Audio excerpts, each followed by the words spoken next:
নতুন ভালোবাসার গল্প পেতে, দেখতে এবং শুনতে আমাদের চ্যানেলটি সাবস্ক্রাইব করে পাশে থাকা বেল আইকনটি ক্লিক করুন। আমি আজ 2 মাস পর জেল থেকে বের হচ্ছি। আসলে আমাকে জামিন করে বের করা হয়েছে। আমার বাবা শহরে অনেক বড় শিল্পপতি, তাই বেশি দিন জেলে থাকতে হয়নি। তাই আজ আমার জামিন হয়ে গেল। আমি জেলখানা থেকে বের হয়ে আনমনে হাঁটতে হাঁটতে বাসার দিকে হাঁটছি আর মাফির কথা ভাবছি। মেয়েটাকে আমি অনেক ভালোবাসতাম, কিন্তু মেয়েটা আমার ভালোবাসা কোনোদিনই বুঝলো না। খুব ভালোবাসতাম মাফিকে। মাফি দেখতে একদম ডানাকাটা পরীর মতো, যাকে দেখলে যে কোনো ছেলে ক্রাশ খেয়ে যাবে। এবার আমার পরিচয়টা দিয়ে নেই। আমি আলমগীর, অনার্স শেষ করে রেজাল্টের জন্য অপেক্ষা করছি। পরিচয় দিতে দিতে আমার বাসায় চলে আসলাম। বাড়ির কলিং বেল বাজালাম কিছুক্ষণ। আমার মা এসে দরজা খুলে দিল। আমি মাকে দেখে অনেক খুশি হলাম। 2 মাস পরে মাকে দেখলাম, কিন্তু মা আমাকে দেখে মুখটা মলিন করে কোনো কথা না বলে ভিতরে ঢুকে গেল। আজ আমার একটা অন্যায়ের জন্য মা আমার সাথে কথা বললো না। খুব খারাপ লাগছে। মা আমার সাথে কথা না বলে মুখে একরাশ বিরক্ত নিয়ে চলে গেল আমার সামনে থেকে। আমি মার পিছু নিলাম। আমি আমার মাকে ডাকলাম, কিন্তু মা কোনো কথা বলছে না।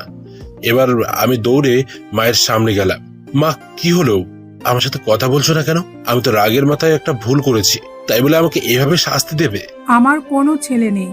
আলমগীর নামে একটা ছেলে ছিল, কিন্তু 2 মাস আগে সে মারা গেছে। তুই আমার ছেলে না। আমি তোর ওই পাপী চেহারা কখনো দেখতে চাই না। তোর ওই নোংরা মুখে আমাকে কোনো দিনও মা বলে ডাকবি না। তাই বলে মা কান্না করতে করতে চলে গেল রুমে। এবার মায়ের কথা শুনে আমার 2 চোখ বেয়ে অজর ধারায় পানি পড়তে লাগলো। শেষ পর্যন্ত আমার মা আমাকে দূরে ঠেলে দিল। খুব কষ্ট হচ্ছে, তাই রুমে এসে দরজা বন্ধ করে অনেকক্ষণ কান্না করলাম। কান্না করতে করতে কখন যে ঘুমিয়ে পড়েছি নিজেই জানি না। ঘুম ভাঙলো দরজা ঠক ঠক ঠক শব্দে। আমি উঠে দরজা খুলে দিলাম। দরজা খুলে দেখি বাবা দাঁড়িয়ে আছে। আমি বাবাকে দেখে কান্না করে দিলাম আর বাবাকে জড়িয়ে ধরলাম। আসলে বাবার সাথে আমি খুব ফ্রি ছিলাম। কান্না করিস না, সব ঠিক হয়ে যাবে। আর কাল থেকে তুই অফিসে জয়েন করবি, তারপর দেখবি সব ঠিক হয়ে যাবে। আচ্ছা বাবা, তুমি যা বলবে তাই হবে। আর একটা কথা তোকে না জানিয়ে আমি একটা বড় সিদ্ধান্ত নিয়েছি। আশা করি তুই আমার কথাটা রাখবি। বলো বাবা, আমি তোমার সব কথা রাখবো। তুমি যা ভালো বোঝো তাই করো। আপনারা ভাবছেন এই মাফিটাকে। আসুন 2 মাস আগের কাহিনী বলছি। সকালে ঘুমিয়ে আছি, হঠাৎ ফোনের শব্দে ঘুম ভেঙে গেল। আমি বিরক্ত হয়ে ফোনটা রিসিভ করলাম। দেখি আমার বন্ধু ফোন দিয়েছে। আমার বন্ধুর নাম রাজু। এই শালা, এত সকালে ফোন দিয়ে আমার আরামের ঘুমটা নষ্ট করলি কেন রে? আরে রাখ তোর আরামের ঘুম। আর এদিকে মাফি ভাবি অন্য একটা ছেলের সাথে এক রিক্সায় কলেজে যাচ্ছে। রাজুর মুখে মাফির কথা শুনে আমার নিমেষেই ঘুম উধা হয়ে গেল। আমি তাড়াতাড়ি উঠে ফ্রেশ হয়ে কলেজের জন্য রওনা হলাম। আসুন মাফির সাথে পরিচয় করিয়ে দিই। মাফি আমাদের কলেজে 2য় বর্ষের ছাত্রী। আমি মাফিকে 2 বছর ধরে ভালোবাসি। মাফিকে অনেকবার প্রপোজ করেছি, কিন্তু মাফি রাজি হয়নি। মাফিকে আমি অনেক ভালোবাসি, যা মাফিকে কেউ এরকম ভাবে ভালোবাসতে পারবে কিনা আমার জানা নেই। পরিচয় দিতে দিতে কলেজে চলে আসলাম। এসে দেখি মাফি একটা ছেলের পাশে বসে আছে আর হেসে কথা বলছে। আমার মাথায় প্রচন্ড রাগ উঠে গেল। আমি সোজা গিয়ে মাফির পাশে বসা ছেলেটির শার্টের কলার ধরে সোজা নাকে একটা ঘুষি মারলাম, আর ছেলেটি নাকে হাত দিয়ে সোজা মাটিতে বসে পড়লো। এই, তোরে বলছি না কোন ছেলের সাথে যাতে না মিশিস, তারপরেও তুই কেন ওই ছেলের সাথে কথা বলছিস? আপনি ওকে মারলেন কেন? আপনি জানেন ছেলেটি কি হয়? ও আমার কাজিন হয়। আসলে আপনাদের মতো এমন বখাটেদের জন্য আমাদের মতো মেয়েরা আজ অসুরক্ষিত। আপনি একটা বখাটে। আর যাই হোক, আপনাকে ভালোবাসা যায় না। মাফি, আই এম সরি। আমি তোমাকে অনেক ভালোবাসি, আর সেই জন্য তোমার পাশে আমি কাউকে সহ্য করতে পারি না। প্লিজ আমাকে ক্ষমা করে দাও। আমি কোন রাস্তার বখাটে মাস্তানকে ভালোবাসতে পারবো না, যে কিনা রাস্তার কুকুরের মতো মেয়েদের পেছনে পড়ে থাকে। তাই বলে মাফি চলে গেল কলেজ থেকে। মাফির কথা শুনে খুব কষ্ট হতে লাগলো। যাকে আমি নিঃস্বার্থভাবে ভালোবাসলাম সে আমাকে রাস্তার কুকুর বললো। কিন্তু হঠাৎ করে মাথায় প্রচন্ড রাগ উঠে গেল। আমাকে রাস্তার বখাটে মস্তান বললো। আমি যদি বখাটে মস্তান হই, তাহলে বখাটের মতোই মাফির ভালোবাসা আদায় করে নেব। কাল মাফিকে দেখাবো বখাটেরা কিভাবে ভালোবাসে। পরের দিন সকালে মাফির জন্য অপেক্ষা করছি রাস্তায়। আজ মাফিকে বখাটে বলার শাস্তি পেতে হবে। কিছুক্ষণ পর মাফি আসলো, তবে আজ একা এসেছে। আমি কোনো কথা না বলে মাফিকে জোর করে তুলে নিয়ে বাইকে বসিয়ে প্রচন্ড স্পিডে বাইক চালিয়ে একটা পুরনো ভাঙা ঘরে নিয়ে চলে আসলাম। আসার সময় মাফি অনেক চিৎকার করছিল আর অনেক ভয় পেয়ে গিয়েছিল। মাফি দেখো, আমি তোমাকে অনেক ভালোবাসি। তোমাকে আমি কোনো হার্ট করতে চাই না। তোমাকে আমি 2 বছর ধরে ভালোবাসি। কোনোদিন তোমার সাথে খারাপ ব্যবহার করিনি, তাহলে কেন আমাকে ভালোবাসতে পারবে না? তুমি বখাটে মাস্তান, তা তোমার এমন আচরণেই বোঝা যায়। তুমি যদি আমায় সত্যি ভালোবাসতে, তাহলে আমাকে এমন ভাবে তুলে নিয়ে আসতে পারতে না। কারণ এগুলো রাস্তার বখাটে গুলোই পারে এমন কাজ করতে, যার কারণ তার মা বাবা তাকে ঠিকভাবে কোনোদিন শাসন করেনি। তুমি এরকম, তাহলে তোমার মা বাবা কিরকম হবে আল্লাহই জানে। এবার আমার মাথায় রাগ উঠে গেল। তুই আমাকে যা বলার বল, কিন্তু আমার মা বাবাকে কেন তুই এর মাঝখানে তুলে আনলি? আমি এবার মাফিকে শরীরের সর্বশক্তি দিয়ে একটা চর মারলাম, আর মাফি পাশে পড়ে গেল। আমি তখন মাফির কাছে গিয়ে মাফির শরীর থেকে ওড়না ছুঁড়ে ফেলে দিলাম। মাফির উপর শারীরিক অত্যাচার করলাম, আমাদের ভাষায় যাকে বলে ধর্ষণ। হ্যাঁ, আমি মাফিকে ধর্ষণ করেছি। আমাকে বকাটে বলে, মাস্তান বলে, আমার মা বাবাকে গালি দেয়। মাফি আমাকে আটকানোর অনেক চেষ্টা করেছিল, কিন্তু পারেনি আমার শক্তির সাথে। মাফি আমার পায়ে পর্যন্ত ধরেছিল, কিন্তু আমার সেই সময় মাথায় প্রচন্ড রাগ উঠে গেছিল। মাফি এইভাবে কান্না করে যাচ্ছে। কিছুক্ষণ পর সেখানে কিছু মানুষ আসলো, হয়তো মাফির চিৎকার শুনে মানুষ চলে এসেছে। মানুষগুলো আমাকে একসময় মারতে লাগলো, তারপর আমার আর কিছু মনে নেই। যখন জ্ঞান ফিরে তখন আমি জেলখানায়। তারপর আমার বাবা আসলো, বাবা সব কাহিনী শুনতে চাইলো। বাবাকে আমি সব খুলে বললাম। বাবা বলল, তুই চিন্তা করিস না, আমি তোকে যত তাড়াতাড়ি সম্ভব জামিন করে নিয়ে যাব। আমি জেলে থাকতে মাফির আর কোনো খোঁজ খবর পাইনি, এমনকি আমার মা আমাকে দেখতেও আসেনি। বাবা মাঝে মাঝে আসতো আমাকে দেখতে, আর তার 2 মাস পর জামিন হয়ে যায়। আর তারপরের কাহিনী সব আপনারা তো জানেনই। পরের দিন ঘুম থেকে উঠে ফ্রেশ হয়ে অফিস যাওয়ার জন্য প্রস্তুতি নিচ্ছি। সবকিছু গুছিয়ে নিচে এসে দেখি মা বাবা সবাই একসাথে নাস্তা করছে। আমি যে নাস্তা করার জন্য টেবিলে বসতে যাব, তখনই আমার মা নাস্তা রেখে উঠে চলে গেল।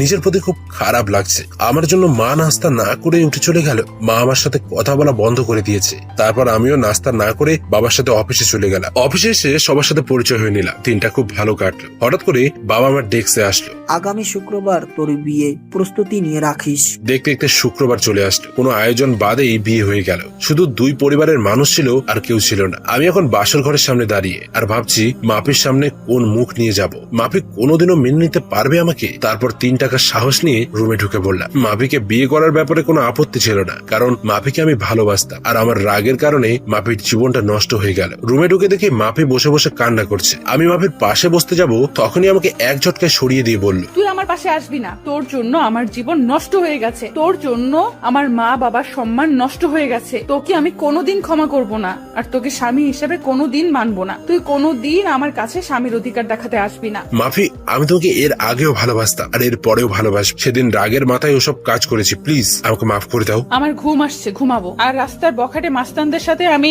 এক খাটে ঘুমাতে পারবো না। আর যদি আবার রাগ হয়, তাহলে আবার আমাকে রাস্তার কুকুরদের মতো ভোগ করবে। সেটা তো তুমি খুব ভালোভাবেই পারো। তাই বলে মাফি ঘুমিয়ে পড়লো, আর আমি নিচে বিছানা পেতে ঘুমিয়ে পড়লাম। মাফি আমাকে কোনোদিনও মেনে নেবে না, সেটা আমি জানতাম, কিন্তু মাফি কেন বোঝে না যে আমি মাফিকে অনেক ভালোবাসি। মাফি বিছানায় শুয়ে পড়লো, আর আমি নিচে একটা চাদর আর বালিশ নিয়ে শুয়ে পড়লাম। সকালে ঘুম থেকে উঠে দেখি মাফি এখনো শুয়ে আছে, কিন্তু মাফি অনেক চেঞ্জ হয়ে গেছে। আগে মেয়েটা অনেক সুন্দর ছিল, এই 2 মাসে মাফি অনেক শুকিয়ে গেছে। মনে হয় নিজের শরীরের যত্ন নেয় না। মাফি নড়াচড়া করছে, মনে হয় ঘুম থেকে এখনই উঠে পড়বে। তাই আমি তাড়াতাড়ি বাথরুমে ঢুকে পড়লাম ফ্রেশ হতে। ফ্রেশ হয়ে বাইরে বেরিয়ে দেখি মাফি হাঁটু ভাঁজ করে বিছানার উপর মাথা নিচু করে বসে আছে। কি হয়েছে মাফি, তুমি এমন ভাবে বসে আছো কেন? ফ্রেশ হবে না? এবার মাফি মাথা তুললো, দেখি মাফি কান্না করছে। মুহূর্তের মধ্যে মনটা খারাপ হয়ে গেল। আমি কান্না করি আর যাই করি, আপনাকে না দেখলেও চলবে। যে মানুষটা আমার সবকিছু শেষ করে দিয়েছে, আমার স্বপ্ন, আশা, ইজ্জত, যে মানুষটা নিমেষে সব শেষ করে দিয়েছে, তার সাথে আমার একই রুমে থাকতে ইচ্ছে করে না। কতটা ঘৃণা করি আপনাকে জানেন আপনি? আপনাকে দেখলে আমার মনে হয় যে নিজেকে শেষ করে দেই। আর আজ পরিস্থিতির কারণে আপনি আমার স্বামী, তাই আমি আমার মতো থাকবো আর আপনি আপনার মতো। আর যদি রাস্তার কুকুরদের মতো যদি আবার আমাকে ভোগ করতে চান, তাহলে করতে পারেন, কারণ বিয়ের আগে আপনি একটা মেয়ের বেঁচে থাকার সম্বলকে চিনিয়ে দিয়েছেন। তাই আপনাকে আমি ঘৃণা করি, আর সারা জীবন ঘৃণা করে যাব। আমি কোনো কথা না বলে সোজা বাইরে চলে আসলাম। কিছুক্ষণ হেঁটে বাসায় আসলাম, আর ভাবতে লাগলাম মাফিকে কোনোদিন ইচ্ছার বিরুদ্ধে স্পর্শ করবে না। মেয়েটাকে এই 2 মাসে অনেক অপমান সহ্য করতে হয়েছে, তাই মাফি যেন সুখী থাকে, তাই তাকে তার মতো থাকতে দেব। বাসায় এসে দেখি মা আর মাফি রুমে রান্না করছে। মা আর মাফি তারা দুজনে হেসে হেসে কথা বলছে। মনটা ভালো হয়ে গেল যে মাফি মাকে আপন করে নিয়েছে। আমি সোজা রুমে চলে আসলাম, এসে গুছিয়ে নিলাম অফিসে যেতে হবে। ব্যাগ নিয়ে নিচে এসে দেখি মা আর মাফি একসাথে বসে নাস্তা করছে। আমি একটু না অনেকটা অবাক হলাম, কারণ মা আমাকে ছাড়া কোনোদিনও নাস্তা করেনি। খুব কষ্ট হতে লাগলো। দেখলাম আমার নাস্তাটা টেবিলের এক পাশে রাখা আছে। আমি একবার মাফি আর একবার মায়ের দিকে তাকালাম, দেখি তারা মাথা নিচু করে নাস্তা করছে। আমার ভীষণ রাগ হতে লাগলো, কারণ তারা আমাকে একবারও ডাকলো না নাস্তা করতে। তাই আমি নাস্তা না করেই অফিসে চলে গেলাম। গিয়ে আব্বুর সাথে সবকিছু দেখাশোনা করতে লাগলাম। আমি এখন আর বন্ধুদের সাথে তেমন বেড়াই না। দুপুরে লাঞ্চ টাইমে আমি আর বাবা গাড়িতে করে বাসায় আসলাম। দুপুরের খাবার খেতে। আমি আর বাবা টেবিলে বসলাম। দেখলাম বাবাকে প্লেট, ভাত সবকিছু এগিয়ে দিচ্ছে মা আর মাফি, কিন্তু আমার সামনে কেউ কিছু দিচ্ছে না। সবাই দুপুরের খাবার খাওয়া শুরু করে দিল, কিন্তু আমার উপর কারোর কোনো নজর নেই। খুব কষ্ট হতে লাগলো। যে মা আমাকে খাবার না দিয়ে কোনোদিনও খায়নি, আর আজ এটা কি হলো। খুব হাসি পাচ্ছে আর বুকের মধ্যে চিনচিন করে ব্যথা করছে। তখন বাবা আমার দিকে একটা প্লেট এগিয়ে দিল আর কিছু ভাত দিল। আমি না খেয়ে উঠে পড়লাম আর বাইরে চলে আসলাম। এখন আর অফিসে যাব না, তাই বাইরে গিয়ে কিছু খেয়ে এক প্যাকেট সিগারেট কিনলাম আর চলে আসলাম আমাদের পুরানো আড্ডাখানায়। সেখানে রাত 10টা পর্যন্ত আড্ডা দিয়ে বাড়ির দিকে রওনা দিলাম। রাস্তায় একটা ফুচকার দোকান দেখলাম। আগে মাফি ফুচকা খুব পছন্দ করতো, তাই মাফির জন্য ফুচকা কিছু কিনে নিলাম। তারপর বাসায় চলে আসলাম। রুমে এসে দেখি মাফি টিভি দেখছে। আমি মাফির দিকে প্যাকেটটা বাড়িয়ে দিলাম। মাফি একবার প্যাকেটের দিকে তাকিয়ে আবার টিভি দেখায় মনোযোগ দিল। কি হলো ধরো, তুমি তো আগে প্রচুর ফুচকা খেতে, নাও তোমার জন্য নিয়ে আসলাম। আপনাকে বলেছি না আমার বিষয়ে আপনার কোনো অধিকার ফলাতে চেষ্টা করবেন না। আর আপনি কি ভাবছেন আপনার হাতের জিনিস আমি খাবো? ভাবলেন কিভাবে? আপনার এই নোংরা হাতে আমি কোনোদিন বিষ পর্যন্ত খাবো না। যে একটা মেয়ের সম্মান দিতে পারে না, তার হাতের জিনিস খেলে আমার পাপ হবে। যত সব রাস্তার কুত্তা বখাটে মাস্তান। আর আপনাকে গালি দিলাম, এখন তো আর জোর করে কোনো মেয়েকে ধর্ষণ করতে হবে না, আর সে চাইলেই আর আটকাতে পারবে না।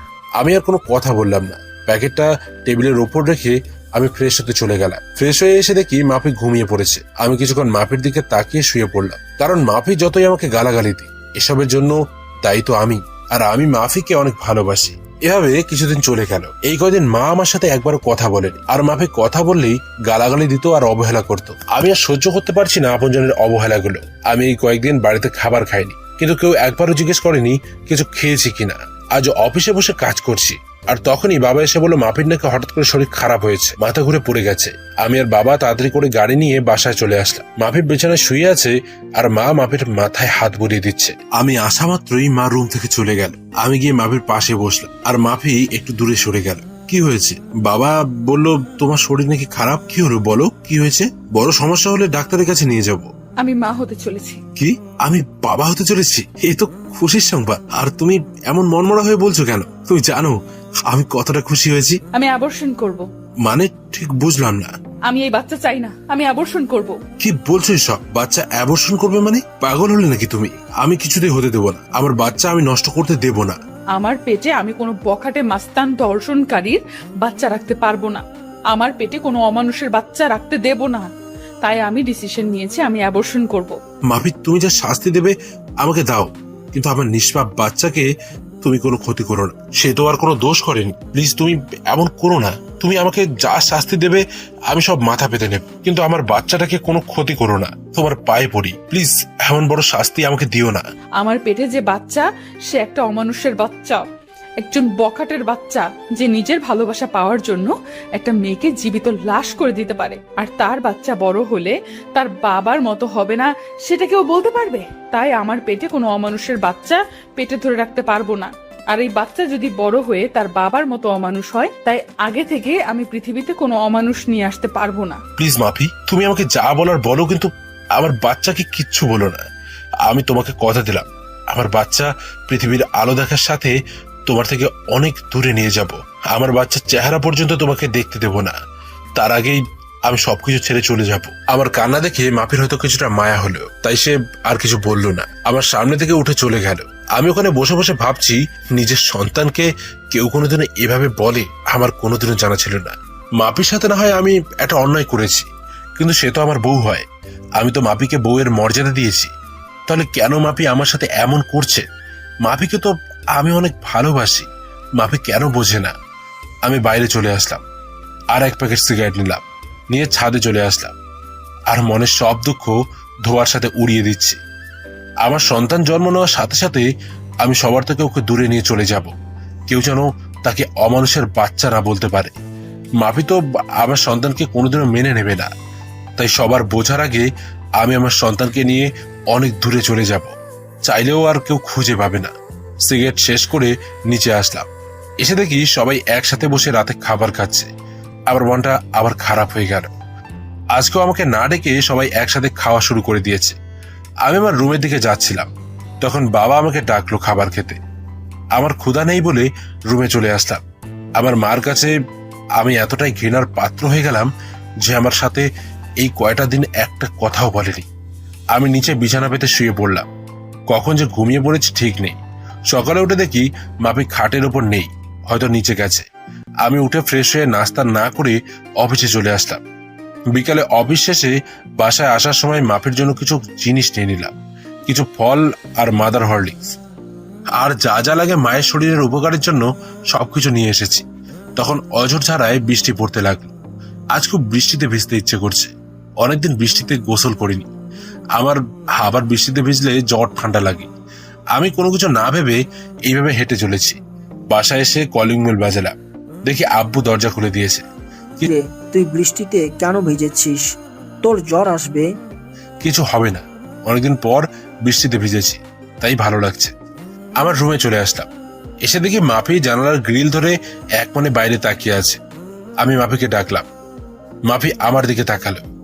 আমি মাফির হাতে ফল আর হরলিক্সের প্যাকেটটা দিতে যাব, তখন মাফি চিৎকার করে রেগে বলল, আপনাকে এসব আনতে বলেছে কে? এসব ঢং করার কোনো দরকার নেই। আমার জীবনটা শেষ করে এখন নাটক করতে আসছেন? যত সব ঢং দেখলে বাঁচি না। আর আপনি ভাবলেন কি করে একটা অমানুষের হাতের জিনিস আমি খাবো? যদি সারা জীবন না খেয়েও থাকি তবুও আপনার মতো একটা অমানুষের জিনিস খাবো না। মাফি, আমি এসব কিছু আনতে চাইনি, শুধু আমাদের বাচ্চাটার জন্য নিয়ে এসেছি। তুমি আমাকে যা শাস্তি দেবার দাও, আমাদের বাচ্চাটাকে কোনো শাস্তি দিও না। তুমি এগুলো আমার বাচ্চার জন্য নিয়মিত খাও। আমাদের বাচ্চা মানে শুধু আপনার বাচ্চা, আমার কোনো বাচ্চা নেই। তাও আবার আপনার মতো একটা জানোয়ারের বাচ্চা নেব আমি? কোনোদিন সম্ভব না। আচ্ছা, আমার বাচ্চার মা বলে তোমাকে আমি কোনোদিনই পরিচয় দেব না। তুমি নিশ্চিন্তে থাকতে পারো। শুধু আমার বাচ্চাটার জন্য এইগুলো নাও। এবার মাফি রাগী মুখে আমার হাত থেকে প্যাকেট নিয়ে অন্য রুমে চলে গেল, আর আমি ফ্রেশ হতে চলে গেলাম। ফ্রেশ হয়ে এসে দেখি মাফি বিছানায় শুয়ে পড়েছে। আমি ফ্লোরে বিছানা পেতে শুয়ে পড়লাম। মাঝরাতে আমার শরীরে কাঁপুনি দিয়ে জ্বর আসলো। আমি একটা চাদর নিয়ে শুয়ে পড়লাম। যখন ঘুম ভাঙলো তখন দেখি বেলা 12টা বেজে গেছে, আর আমার পাশে বাবা বসে আছে আর মাথায় পানি দিচ্ছে। তাহলে সারা রাত আমার শরীরে জ্বর ছিল? কিন্তু মাফি তো জানার কথা যে আমার জ্বর এসেছে। হয়তো মাফি আমার উপর ঘৃণা করে আমার শরীরে হয়তো স্পর্শ করেনি। বাবা, তুমি এখানে? মাফি মা কোথায়? সকালে অফিসে গিয়ে দেখি তুই আসিসনি, আবার ফোনও বন্ধ। তাই আমি বাড়িতে এসে দেখি তোর জ্বরে শরীরে কাঁপুনি দিয়ে উঠেছে, তাই আমি মাথায় পানি দিয়ে দিচ্ছি। আসলে বাবা সব জানে যে মাফি আর মা আমার সাথে কথা বলে না, তাই হয়তো বাবা আমার খোঁজ খবর নিচ্ছে। আমার চোখ দিয়ে কয়েক ফোঁটা পানি বের হয়ে গেল। আমার জন্য মায়ের একটু মায়া হলো না। আর মাফিকে তো আমি নিজের থেকেও ভালোবাসি। তাহলে মাফি অন্তত একটু দেখতো যে আমি মারা গেছি না বেঁচে আছি। বাবা, কিছু খাবার নিয়ে আসবে? রাত থেকে কিছু খাওয়া হয়নি। একটু বস, আমি বৌমাকে পাঠিয়ে দিচ্ছি। না বাবা, দরকার নেই, আমি বাইরে থেকে খেয়ে নেব। আমি সব বুঝি রে বাবা, মেয়েটা তোকে এখনো ক্ষমা করতে পারেনি। আমি নিয়ে আসছি খাবার। তাই বলে বাবা চলে গেল নিচে খাবার আনতে, আর আমি বিছানায় শুয়ে আছি। তখন মাফি রুমে আসলো, আর আমার দিকে একবার তাকিয়ে নিজের কাজ ছেড়ে আবার রুমের বাইরে চলে গেল। যেই মেয়েটাকে নিজের জীবনের চাইতেও বেশি ভালোবাসি, সেই মেয়েটার আমার প্রতি একটু মায়া কাজ করে না। যেদিন আমি থাকবো না সেদিন বুঝতে পারবে কতটা ভালোবেসেছিলাম আমি তাকে। সেদিন হয়তো আর আমাকে পাবে না, সবকিছু মায়া ত্যাগ করে চলে যাব। তখন আমার উপরে আর কারো রাগ থাকবে না, কেউ আমাকে অমানুষ জানোয়ার বখাটে বলবে না। তারপর বাবা আমাকে খাবার দিয়ে গেল, আমি খেয়ে নিলাম। তারপর বিকেলের দিকে একটু শরীরটা ভালো হলো। আমি আস্তে আস্তে উঠে বাইরে চলে আসলাম, আর কিছু খেয়ে নিলাম। এভাবে চলে গেল 2 দিন। এই 2 দিন আমার শরীরে হালকা জ্বর ছিল, কিন্তু মা মাফি কেউ আমাকে দেখেনি, সবাই অবহেলা করেছে। এখন কেমন যেন নিজেকে শেষ করে দিতে ইচ্ছে করছে। নিজের আপনজনের এমন অবহেলা সহ্য হচ্ছে না। আমি বাসার খাবার খুবই কম খাই, বেশিরভাগই বাইরে খাই। আজ আবার একটু অফিসে আসলাম। এসে কিছু কাজ করে বাসায় আসার সময় মাফির জন্য কিছু জিনিস কিনলাম, যাতে আমার বাবুটা মাফির ভেতরে সুস্থ থাকে। মা আমার সাথে একদম কথা বলা বন্ধ করে দিয়েছে। আমি আগ বাড়িয়ে কথা বলতে গেলেও মা কথা বলে না। আর মাফি আমার সাথে যখনই কথা বলতে আসে তখনই রাগ দেখায় আর গালাগালি করে। এভাবে চলে গেল 7 মাস। এখন মাফি একটু একটু করে নিজের শরীরের উপর যত্ন নেওয়া শুরু করেছে। হয়তো নিজের সন্তান তাই একটু মায়া হচ্ছে। এখন মাফির যা যা প্রয়োজন সব বাবাকে বলে, আর বাবা আমাকে বলে আমি সেগুলো নিয়ে আসি।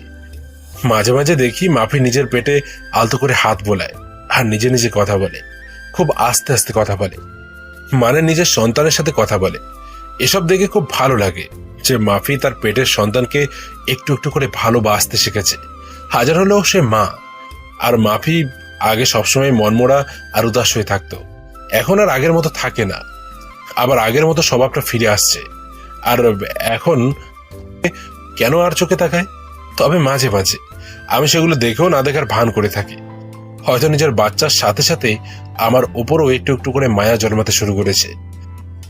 কিন্তু সেদিক থেকে আমার কোনো ইচ্ছেই নেই। আমি সারাদিন আমার মতো থাকি আর মাফির মতো। আজ মাঝরাতে হঠাৎ করে ঘুম ভেঙে গেল।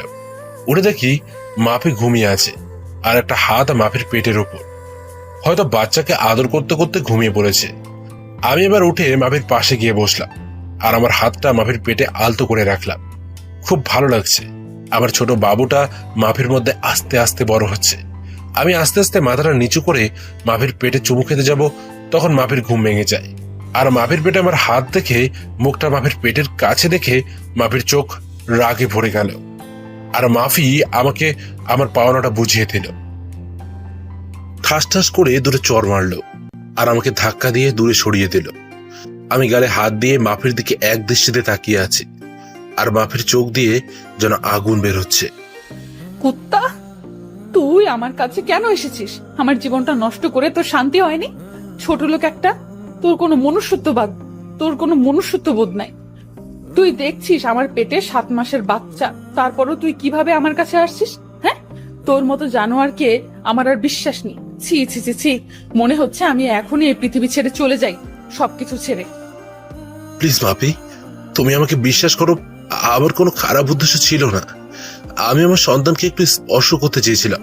তুমি বিশ্বাস করো, আমার কোনো খারাপ উদ্দেশ্য ছিল না।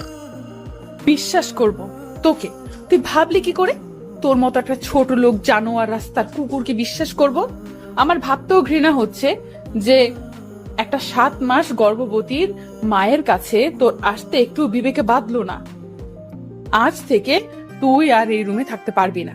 তোকে আস্তে আস্তে মেনে নিতে চেয়েছিলাম, কিন্তু তুই কোনোদিন ভালো হবি না।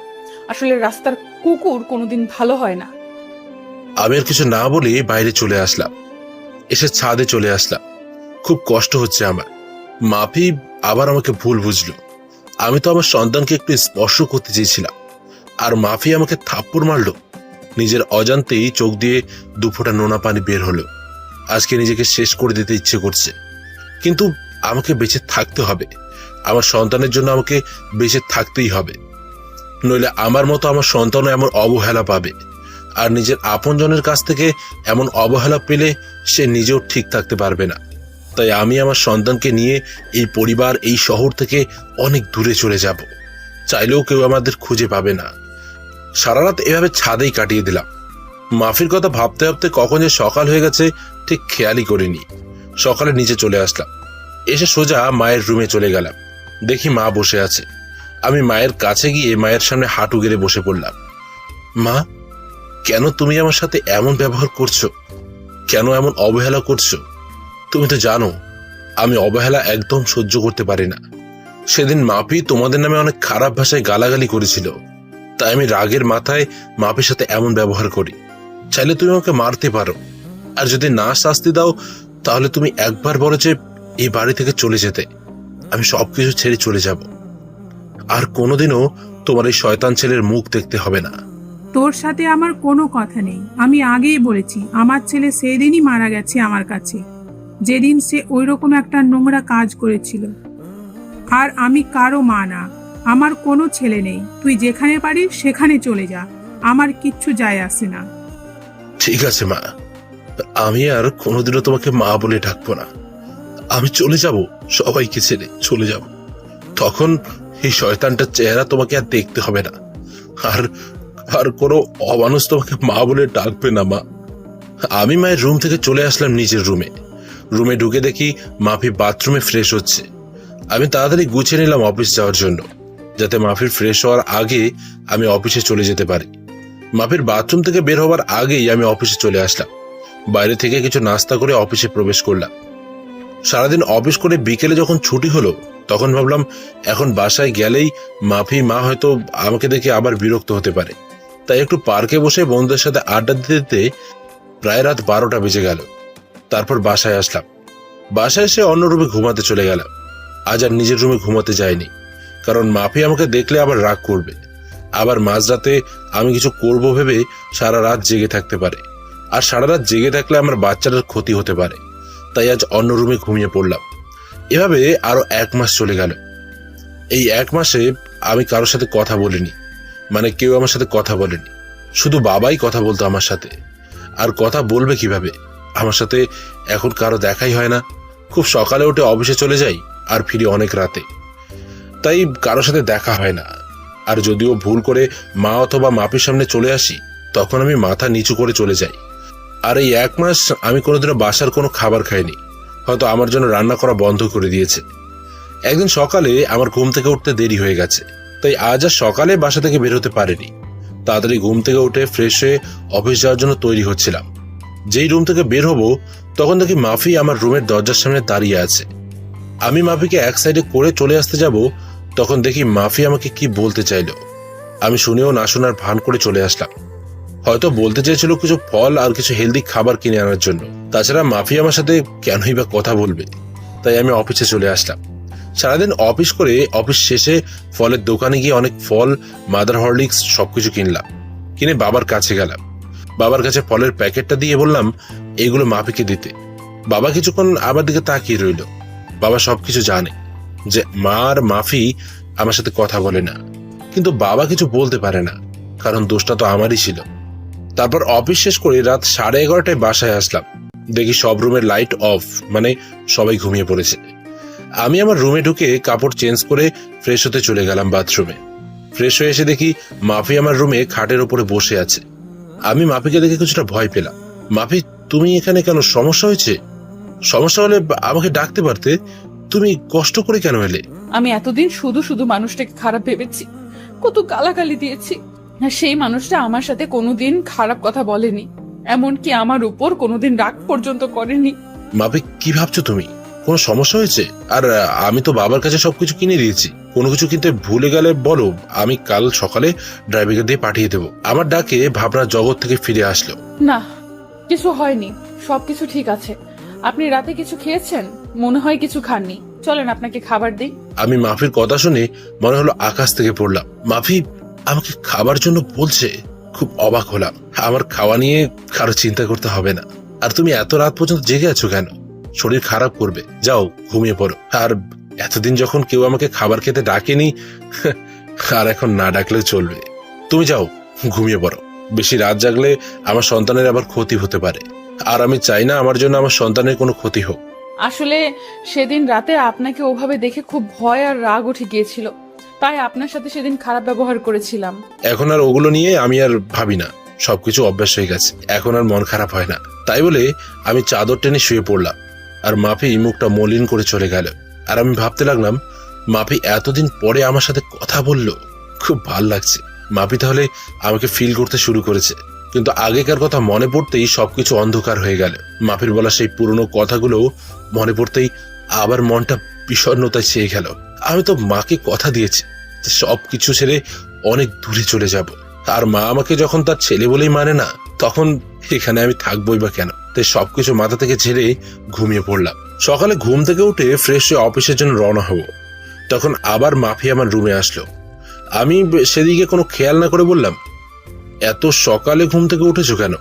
যাও গিয়ে শুয়ে পড়ো, আর কিছু লাগলে বলতে পারো, বাবার কাছে কিনে পাঠিয়ে দেব।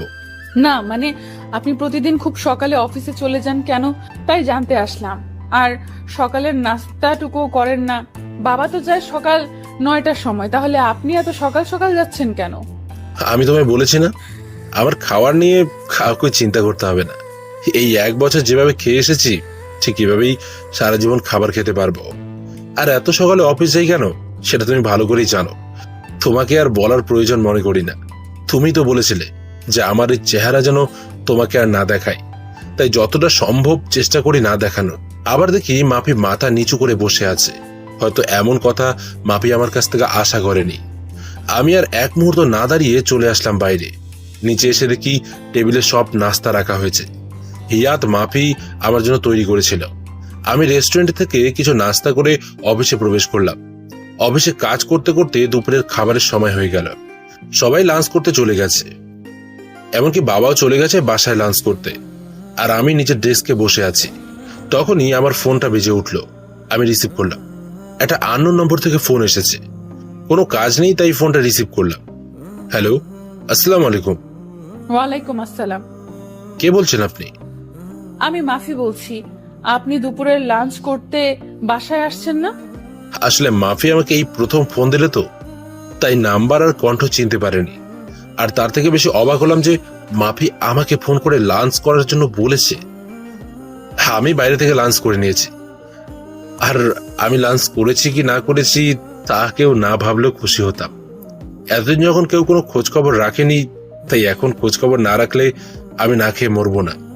তাই বলে আমি ফোন রেখে দিলাম। আর ভাবতে থাকলাম, হঠাৎ করে মাফি এত চেঞ্জ হলো কিভাবে, বুঝলাম না। সকালে নাস্তা করেছে কিনা, দুপুরে লাঞ্চ করেছে কিনা সব জানতে চাইছে। এর কারণটা কি হতে পারে? হয়তো আমার উপর হালকা করুণা হচ্ছে, কিন্তু আমি কারো উপর করুণা হতে চাই না। এতদিন কিভাবে ছিলাম তা একবারের জন্য কেউ খোঁজ খবর নেয়নি। তাই এতদিন যখন খোঁজ খবর নেয়নি, তখন এখন নেওয়ার কি দরকার? তারপর আমি উঠে গিয়ে বাইরে থেকে লাঞ্চ করে নিলাম। তারপর আবার অফিসের কাজে মনোযোগ দিলাম। অফিস শেষ হয়ে গেলে আমি বাইরে বের হয়ে আমার প্রতিদিনের কাজ করতে থাকলাম। মানে কিভাবে সময় অপচয় করে রাত 12টার পর বাসায় যাওয়া যায়। রাত 9টা বাজে। আমি বন্ধুদের সাথে সিগারেট টানছি আর আড্ডা দিচ্ছি। সেই সময় আবার আমার ফোন বেজে উঠল। আমি ফোন হাতে নিয়ে দেখি মাফি ফোন দিয়েছে। আমি কেটে দিলাম। এভাবে বেশ কয়েকবার ফোন দেওয়ার পর আমি রিসিভ করলাম। হ্যালো, ফোন দিয়েছো কেন? আপনি বাসায় আসবেন না? দেরি আছে বাসায় যাওয়ার। না মানে আমার আর কোনো কিছু বলতে না দিয়ে ফোন কেটে দিলাম। তারপর আবার আড্ডাতে মনোযোগ দিলাম। তারপর 11টার সময় বাসায় আসলাম। এসে কাপড় চেঞ্জ করে ফ্রেশ হতে চলে গেলাম। ফ্রেশ হয়ে এসে আমার রুমের ব্যালকনিতে দাঁড়িয়ে সিগারেট টানছি আর পুরনো কথা ভাবছি। আপনি সিগারেট কেন খাচ্ছেন? জানেন না এসব খাইলে শরীর খারাপ হয়? আমি চমকে উঠলাম পেছনে তাকিয়ে। দেখি মাফি কথাগুলো বলল। আমি সিগারেট খেয়েই বেঁচে আছি, তাই সিগারেটের বিষয়ে আর কোনো কথা না বললে খুশি হব। প্লিজ ওটা ফেলে দিন। কাশি হচ্ছে আমার আর কষ্ট হচ্ছে, প্লিজ ফেলে দিন। দেখলাম মাফি এক হাত পেটে দিয়ে কাশতে লাগলো। আমার বুকের মধ্যে কেমন অজানা এক ব্যথা অনুভব করলাম। কারণ মাফিকে যে আমি এখনো অনেক ভালোবাসি, আর তার মধ্যেই গড়ে উঠেছে আমার বাবুটা। তাই সিগারেট ফেলে দিয়ে মাফির এক হাত ধরে বিছানার উপর বসালাম আর এক গ্লাস পানি এগিয়ে দিলাম। এত রাতে না ঘুমিয়ে এখানে কি করছো? আর আমার চেহারা দেখা তো তোমার পাপ। তুমি আমার রুমে এসেছো, আমাকে দেখছো, কথা বলছো, তোমার পাপ হবে। তুমি চলে যাও। আর হাতটা রুমে গিয়ে ডেটল দিয়ে ভালো করে পরিষ্কার করে নেবে। কারণ আমি তো একটা অমানুষ, আর একজন নোংরা মানুষ কাউকে স্পর্শ করলে তা ভালোভাবে ধুয়ে পরিষ্কার করে নেবে। মাফি আমার দিকে কেমন কান্না কান্না ভাবে তাকিয়ে আছে। মনে হয় এখনই কেঁদে দেবে। চোখে পানি জমা হচ্ছে। প্লিজ আমাকে আপনি ক্ষমা করে দিন। আপনার সাথে অনেক খারাপ ব্যবহার করেছি, অনেক অবহেলা করেছি। প্লিজ মাফ করে দাও। তুমি কেন মাপ চাইছো?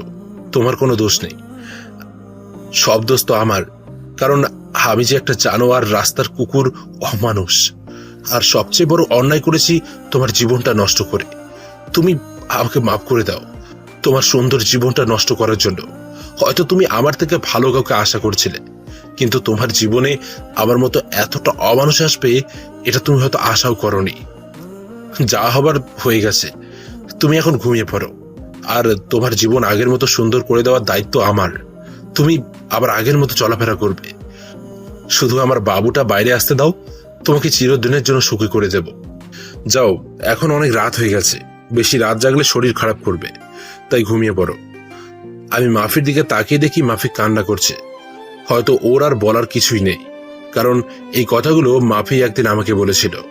তারপর আমি আর একটা সিগারেট ধরিয়ে ব্যালকনিতে চলে আসলাম। আর মাফি কান্না করতে করতে চলে গেল নিজের রুমে। পরের দিন আবার একই সময় বের হয়ে গেলাম অফিসের জন্য। লাঞ্চের সময় আবার মাফি ফোন দিয়ে বলল যে বাবার সাথে যেন আমিও লাঞ্চে বাসায় আসি। কিন্তু আমি যাইনি, কারণ আমাকে দেখলে মা আবার বিরক্ত হতে পারে। আর আমি চাই না আমার জন্য মা না খেয়ে থাকুক, তাই আমি আর যাইনি। কিছুক্ষণ পর মাফি আবার ফোন করলো।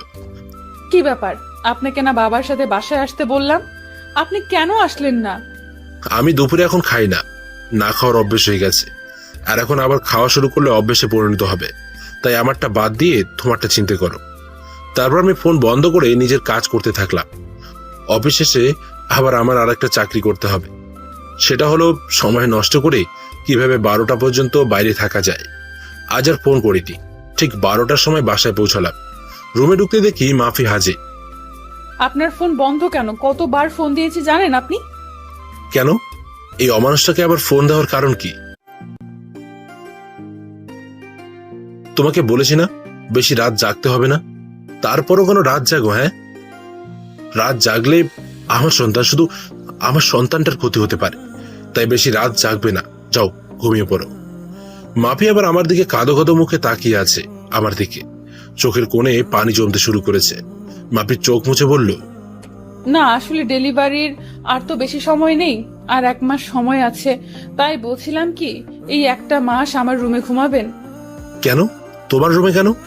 আর তাছাড়া একটা জানোয়ার তোমার রুমে থাকলে তোমার সমস্যা হবে তো? না, কোনো সমস্যা হবে না, আরো ভালো হবে।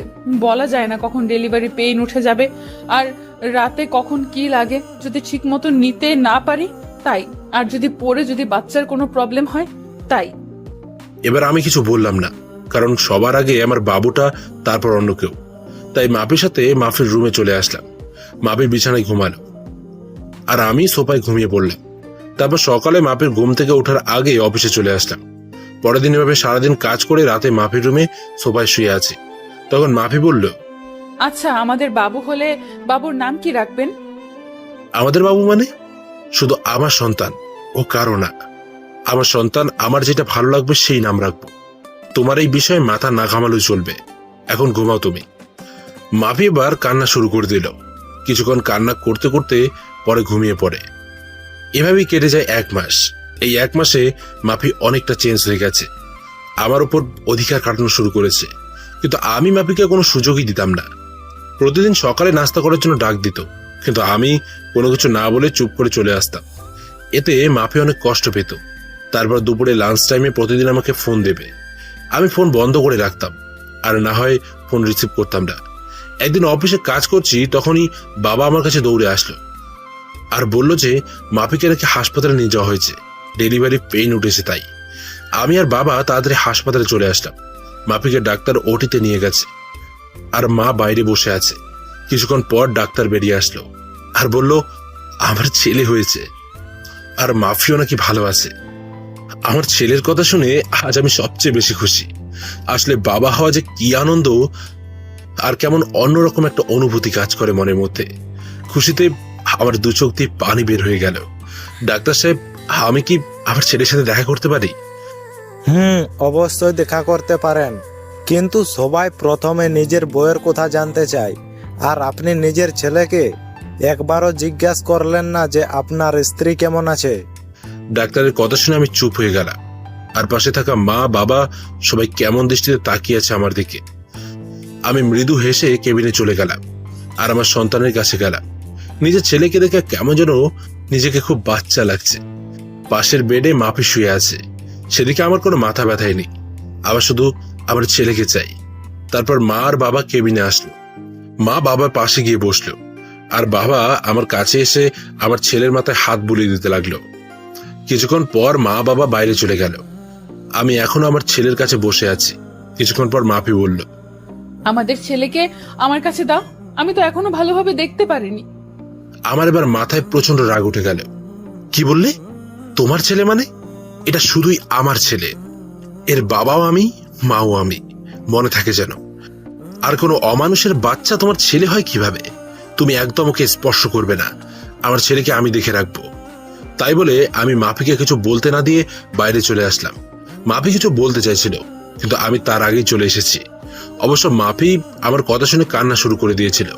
কাঁদুক, তাতে আমার কি? এর থেকে 1000 গুণ কষ্ট আমি পেয়েছি।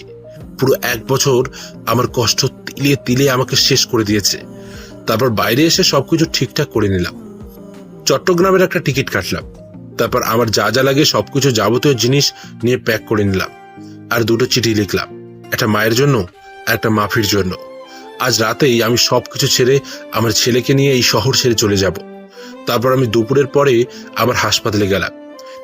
গিয়ে দেখি মাপির পাশে আমার বাবুটা চুপটি করে শুয়ে আছে। এতে আমার রাগটা আরো বেশি বেড়ে গেল।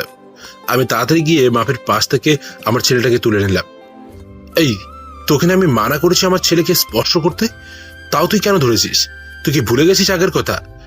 তুই কি বলে গালাগালি দিয়েছিলি আমার আর আমার ছেলেকে, সব ভুলে গেছিস? তারপরে তুই কিভাবে ওকে করে নিস? হ্যাঁ, প্লিজ আলমগীর, আমাকে ক্ষমা করে দাও। আমি আমার ভুল বুঝতে পেরেছি। একটা মা হওয়া যে কত আনন্দের তা আমি জানতাম না। প্লিজ আমার ছেলের কাছ থেকে আমাকে দূরে সরিয়ে দিও না।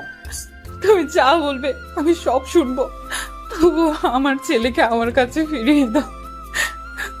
কেন সেদিন মনে ছিল না যেদিন আমার ছেলেকে আর আমাকে জানোয়ার বলছিলিস, রাস্তার কুকুর, অমানুষ বলে গালাগালি দিয়েছিলিস? তুই তো আমার ছেলেটাকে গালাগালি দিয়েছিস, কিন্তু তার বয়স মাত্র তখন 2 মাস ছিল। তার তখন জন্ম হয়নি, তুই তখনও গালাগালি দিয়েছিস। কোনো মাই তার নবজাতক ছেলেকে এভাবে গালাগালি দিতে পারে না। তাই এর প্রতি তোর কোনো অধিকার নেই, মনে থাকে যেন। তাই বলে আমি ছেলেকে নিয়ে বাইরে একটা চেয়ারে বসে পড়লাম, আর এদিকে মাপি অযথায় কান্না করতে থাকলো। তারপর বিকাল হতে দেখি মা বাবা চলে আসলো হাসপাতালে। আমার ছেলেকে নিয়ে এভাবে বাইরে বসে থাকতে দেখে বাবা আর মা আমার কাছে আসলো। কি রে, কি হয়েছে? আমার দাদু ভাইকে নিয়ে বাইরে বসে আছিস কেন? ভিতরে গিয়ে বস। বাবা আমাকে ক্ষমা করবেন, আমার ছেলেকে আমি দেখতে পারবো। মা বা মাফি আমার ছেলের ওপর কোনো অধিকার না দেখালে খুশি হব। দেখ বাবা, এতদিন যা হয়েছে সব ভুলে যা, আবার নতুন করে শুরু কর তোরা। আর তাছাড়া এখন তোরা 2 জন না 3 জন।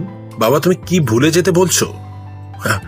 আমার জীবনের সবচেয়ে খারাপ কষ্টকর 1 বছর ভুলে যাব? কোনোদিনও সম্ভব না বাবা।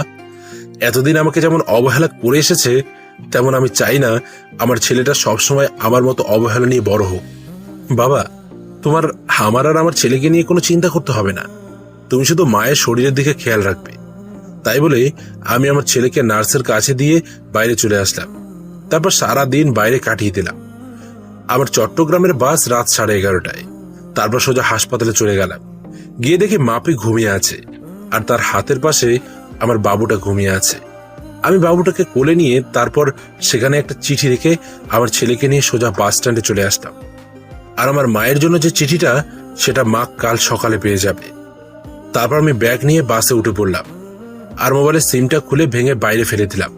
আজ সবাইকে ছেড়ে অনেক দূরে চলে যাচ্ছি। হয়তো কোনোদিন আর ফিরে আসবো না আমার প্রিয় শহর মুন্সিগঞ্জেও। খুব কষ্ট হবে মা বাবাকে ছেড়ে, কিন্তু কি করব? আমার মা আমার সাথে 1 বছর কথা বলেনি, শুধু অবহেলা পেয়েছি। আর মাপিকে তো আমি ভালোবাসতাম। আমি চেয়েছিলাম সবকিছু ভুলে আবার নতুন করে মাপির সাথে সংসার শুরু করব, কিন্তু মাপি আমার নবজাতক বাচ্চাকে অবহেলা করছে। তার তো কোনো দোষ ছিল না। তাই আমি আর চাই না অবহেলা নিয়ে বেঁচে থাকতে। তাই অচেনা শহরে চলে আসলাম নতুন করে জীবন শুরু করতে। পরের দিন সকালে মাপি ঘুম থেকে উঠে দেখে তার ছেলে নেই, আর সেখানে একটা চিঠি রাখা আছে। এদিকে সকালে মায়ের কাছে একটা চিঠি পৌঁছে দিল একটা অচেনা ছেলে। মা চিঠি পড়তে লাগলো।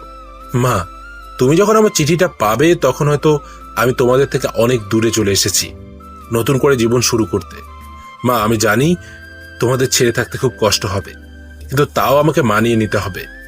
আমি যে 1 বছর তোমাদের কাছ থেকে অবহেলা পেয়েছি, সেটা আমি সহ্য করতে পারতাম না মা, জানো। খুব কষ্ট হতো মাঝে মাঝে, মনে হতো এই পৃথিবী ছেড়ে চিরতরে চলে যাই। কিন্তু আমি আমার ছেলের জন্য নিজের ক্ষতি করিনি, কারণ আমার যদি কিছু হয়ে যেত তাহলে আমার মতো আমার ছেলেটাকে এমন অবহেলা নিয়ে বড় হতে হতো। আর আপনজন অবহেলা করলে কতটা কষ্ট হয় শুধু আমি জানি। তাই আমি তোমাদের ছেড়ে অনেক দূরে চলে যাচ্ছি। আমি তো তোমার কাছে সেই 1 বছর আগে মারা গেছি, তাই আর তোমাদের ছেলে বলে পরিচয় দিতে হবে না। আর আমার এই পাপী নোংরা চেহারা তোমাকে আর দেখতে হবে না। তাই আমি আমার ছেলেকে নিয়ে অনেক দূরে চলে যাচ্ছি মা, যেখানে কোনো অবহেলা নেই। যদি কোনোদিন ভুল করে থাকি তাহলে ক্ষমা করে দিও মা। ইতি তোমার অবহেলার পাত্র। মা চিঠিটা পড়া মাত্রই কান্না শুরু করে দিল, আর তাড়াতাড়ি উঠে হাসপাতালে যেতে লাগলো। এদিকে হাসপাতালে আলমগীরের দেওয়া চিঠি পড়তে থাকলো। আর মাফিকে উদ্দেশ্য করে যে চিঠিটা লিখেছিলাম সেটা হলো, মাফি, তুমি হয়তো জানো না তোমাকে আগে 2 বছর যেভাবে ভালোবাসতাম ঠিক সেভাবে এখনো ভালোবাসি, কিন্তু আমার ভালোবাসা তুমি বুঝলে না। মনে করেছিলাম জেল থেকে বের হয়ে আবার তোমাকে বিয়ে করে দুজনে সুখী থাকবো, কিন্তু বিয়ে হলো, আমরা সুখী হতে পারলাম না। তুমি যদি চাইতে তাহলে আমাদের সংসারটা আজ অন্যরকম হতো, কিন্তু তুমি চাওনি, কারণ আমি যে একটা অমানুষ জানোয়ার, তাই না? তুমি তো একদিন বলেছিলে আমার গর্ভে কোনো অমানুষের বাচ্চা ধারণ করতে পারবে না, কিন্তু আমি তোমার প্রতি কৃতজ্ঞ যে আমার ছেলেটাকে তোমার গর্ভে ধারণ করেছো। আর তুমি যেদিন আমাকে ভুল বুঝে থাপ্পড় মেরেছিলে সেদিন জানো কত কষ্ট পেয়েছিলাম। আর তুমি কি বলেছিলে? আমাকে ক্ষমা করে দাও, আমি সেদিন রাগের মাথায় উল্টাপাল্টা বলে ফেলেছি। মাফি, তুমি কি জানো মানুষ রাগের মাথায় সবসময় সত্যি কথা বলে? আর তাই সেদিন তুমি যা বলেছো হয়তো সব সত্যি, আর আমি তোমার জীবন নষ্ট করেছিলাম। আজ সেই জীবন থেকে আমি চিরদিনের জন্য আমার ছেলেকে নিয়ে চলে যাচ্ছি। তুমি তো একদিন বলেছিলে তোর মতো পাপীর চেহারা আমি দেখতে চাই না, তাই আমি তোমার কথা রাখার জন্য চলে যাচ্ছি। আর আমার ছেলেকে আর কোনোদিনও অমানুষ বলে গালাগালি করবে না। তুমি পারলে যত খুশি গালাগালি দিও আমাকে। আমার ছেলেটাকে আমি কেমন ভাবে গড়ে তুলবো জানি না, কিন্তু তোমাদের মতো অবহেলা করব না যেভাবে তোমরা আমাকে করেছো। তাই আমি চিরদিনের জন্য তোমাদের ছেড়ে চলে যাচ্ছি কোনো এক অজানা শহরে। যদি পারো আমাকে ক্ষমা করে দিও। ইতি, একটা অমানুষ। মাফি আমার চিঠি পেয়ে পাগলের মতো কান্না করতে থাকলো, আর আলমগীর বলে চিৎকার করতে থাকলো। তখনই মা আসলো রুমে। আমার মাকে জড়িয়ে ধরে চিৎকার করে কান্না করতে থাকলো, আর বারবার আমাকে ফিরিয়ে আনার জন্য চিৎকার করে কান্না করতে থাকলো। আর এদিকে আলমগীর তার ছোট ছেলেকে নিয়ে এক অচেনা শহরে চলে আসলো। কাউকে চেনে না, কোথায় থাকবে আলমগীর নিজেই জানে না। পরের দিন আমি আমার ছেলেকে নিয়ে একটা চায়ের দোকানে বসে আছি। আমি হালকা নাস্তা করে আমার ছেলের জন্য দুধ কিনে তাকে কষ্ট করে খাওয়ালাম। অনেক হয়েছে, এবার আমার ছেলের একটা নাম রাখতে হবে। তাই আমার ছেলের নাম আব্দুল্লাহ আল সামি রাখলাম, কিন্তু আমি তাকে সামি বলেই ডাকবো। আপনারাও ডাকতে পারেন সামি বলে। তারপর দোকানে আর কিছুক্ষণ বসে থাকার পরে হঠাৎ করে দোকানদার বলল, কি ব্যাপার, আপনি এতটুকু বাচ্চা নিয়ে এভাবে ঘুরে বেড়াচ্ছেন কেন? আর বাচ্চার মা কোথায়? আসলে আমি এই শহরে নতুন, তাই কাউকে চিনি না, আর থাকার একটা জায়গাও নেই, আর বাচ্চার মাও নেই। আমি তার মা, আমি তার বাবা। তারপর দোকানদার কি যেন ভেবে বলল, আপনি চাইলে আমার বাড়ির পাশে একটা ছোট বাড়ি আছে, আপনাদের দুজনের থাকার জন্য বেশ ভালো জায়গা। আমি দোকানদারের কথা শুনে বেশি খুশি হলাম। আমি আর কিছু না ভেবে তার কথায় রাজি হয়ে গেলাম। তারপর তিনি আমাকে বাসাটা দেখিয়ে দিয়ে চলে গেল, আর বলল, আমার বাড়িটা পাশেই, আমি আমার মেয়েকে বলে যাচ্ছি আপনার যা যা লাগবে সবকিছু যেন সে দেখে নেয়। আর কোনো সমস্যা হলে আমার মেয়েকে বলবেন। দোকানদার তাই বলে চলে গেল, আর আমি ঘরটা একটু দেখে নিয়ে কাজ শুরু করে দিলাম, মানে ঘর গোছানোর কাজ। কিছুক্ষণ পর দেখি একটা মেয়ে আসলো রুমে। ও, আপনি তাহলে তিনি যার কথা বাবা বলে গেল। তার মানে ইনি দোকানদারের মেয়ে হবে হয়তো। দেখতে মাশাআল্লাহ বেশ সুন্দরী, তবে গরিব বলে বেশি সাধারণভাবেই চলাফেরা করে, তাই সৌন্দর্যটা বেশি ফুটে উঠছে না। জি, আমি এই ঘর ভাড়া নিয়েছি। আসলে এখানে কাউকে চিনি না তো, তাই আপনাকে আসতে হলো। আপনি একটু দেখিয়ে দিলেই চলবে। আরে, আপনি কোনো চিন্তা করবেন না, আপনার যা যা দরকার বলবেন আমি দেখিয়ে দেব। আর আমাকে আপনি করে না বলে নাম ধরে ডাকলে খুশি হব। ও আচ্ছা, নাম ধরেই রাখবো। তখনই স্বামী কেঁদে উঠল, আর তানিমা বলল, এখানে একটা বাচ্চা কান্না করছে কোথায়? আমি তাড়াতাড়ি গিয়ে স্বামীকে কোলে তুলে নিলাম, কিন্তু কান্না থামার কোনো নামগন্ধই নেই। এই বাচ্চাটা কার? কার বাচ্চা চুরি করে নিয়ে আসছেন? বলেন কার বাচ্চা, নইলে আমি কিন্তু লোকজন ডাকবো আর বলবো আপনি একটা বাচ্চা পাচারকারী। আমি বাচ্চা চুরি করতে যাব কেন? এটা আমার ছেলে, আমি ওর বাবা, আর আমি কোনো বাচ্চা পাচারকারী না, বুঝলেন? তাহলে বাচ্চার মা কোথায়? বাচ্চার মাকে তো দেখতে পাচ্ছি না। আমার ছেলের মা নেই, সে আমার ছেলেটাকে জন্ম দিতে গিয়ে মারা গেছে। এখন থেকে আমি ওর মা, আমি ওর বাবা। ও, তা আগে বলবেন তো। আর বাচ্চাকেও এইভাবে কোলে নেয়? দেন, আমার কাছে দেন। তাই বলে তনিমা আমার কাছ থেকে বাচ্চাটাকে নিজের কাছে নিয়ে নিল, আর স্বামীর কান্না থেমে গেল। আসলে বাচ্চাদের মায়ের কোলেই বেশি মানায়। আচ্ছা, আপনি ঘরটা গোছান, আমি আপনার ছেলেকে দেখছি। তাই বলে তনিমা স্বামীকে নিয়ে বাইরে চলে গেল, আর আমি ঘরটা গোছানো শুরু করলাম। ঘর গোছানোর শেষে আমি বাইরে গিয়ে দেখি স্বামী তনিমার কোলে ঘুমিয়ে পড়েছে।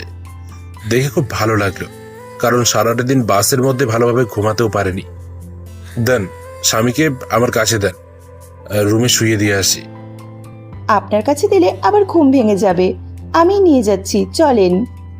তারপর তনিমা স্বামীকে বিছানায় রেখে চলে আসবে।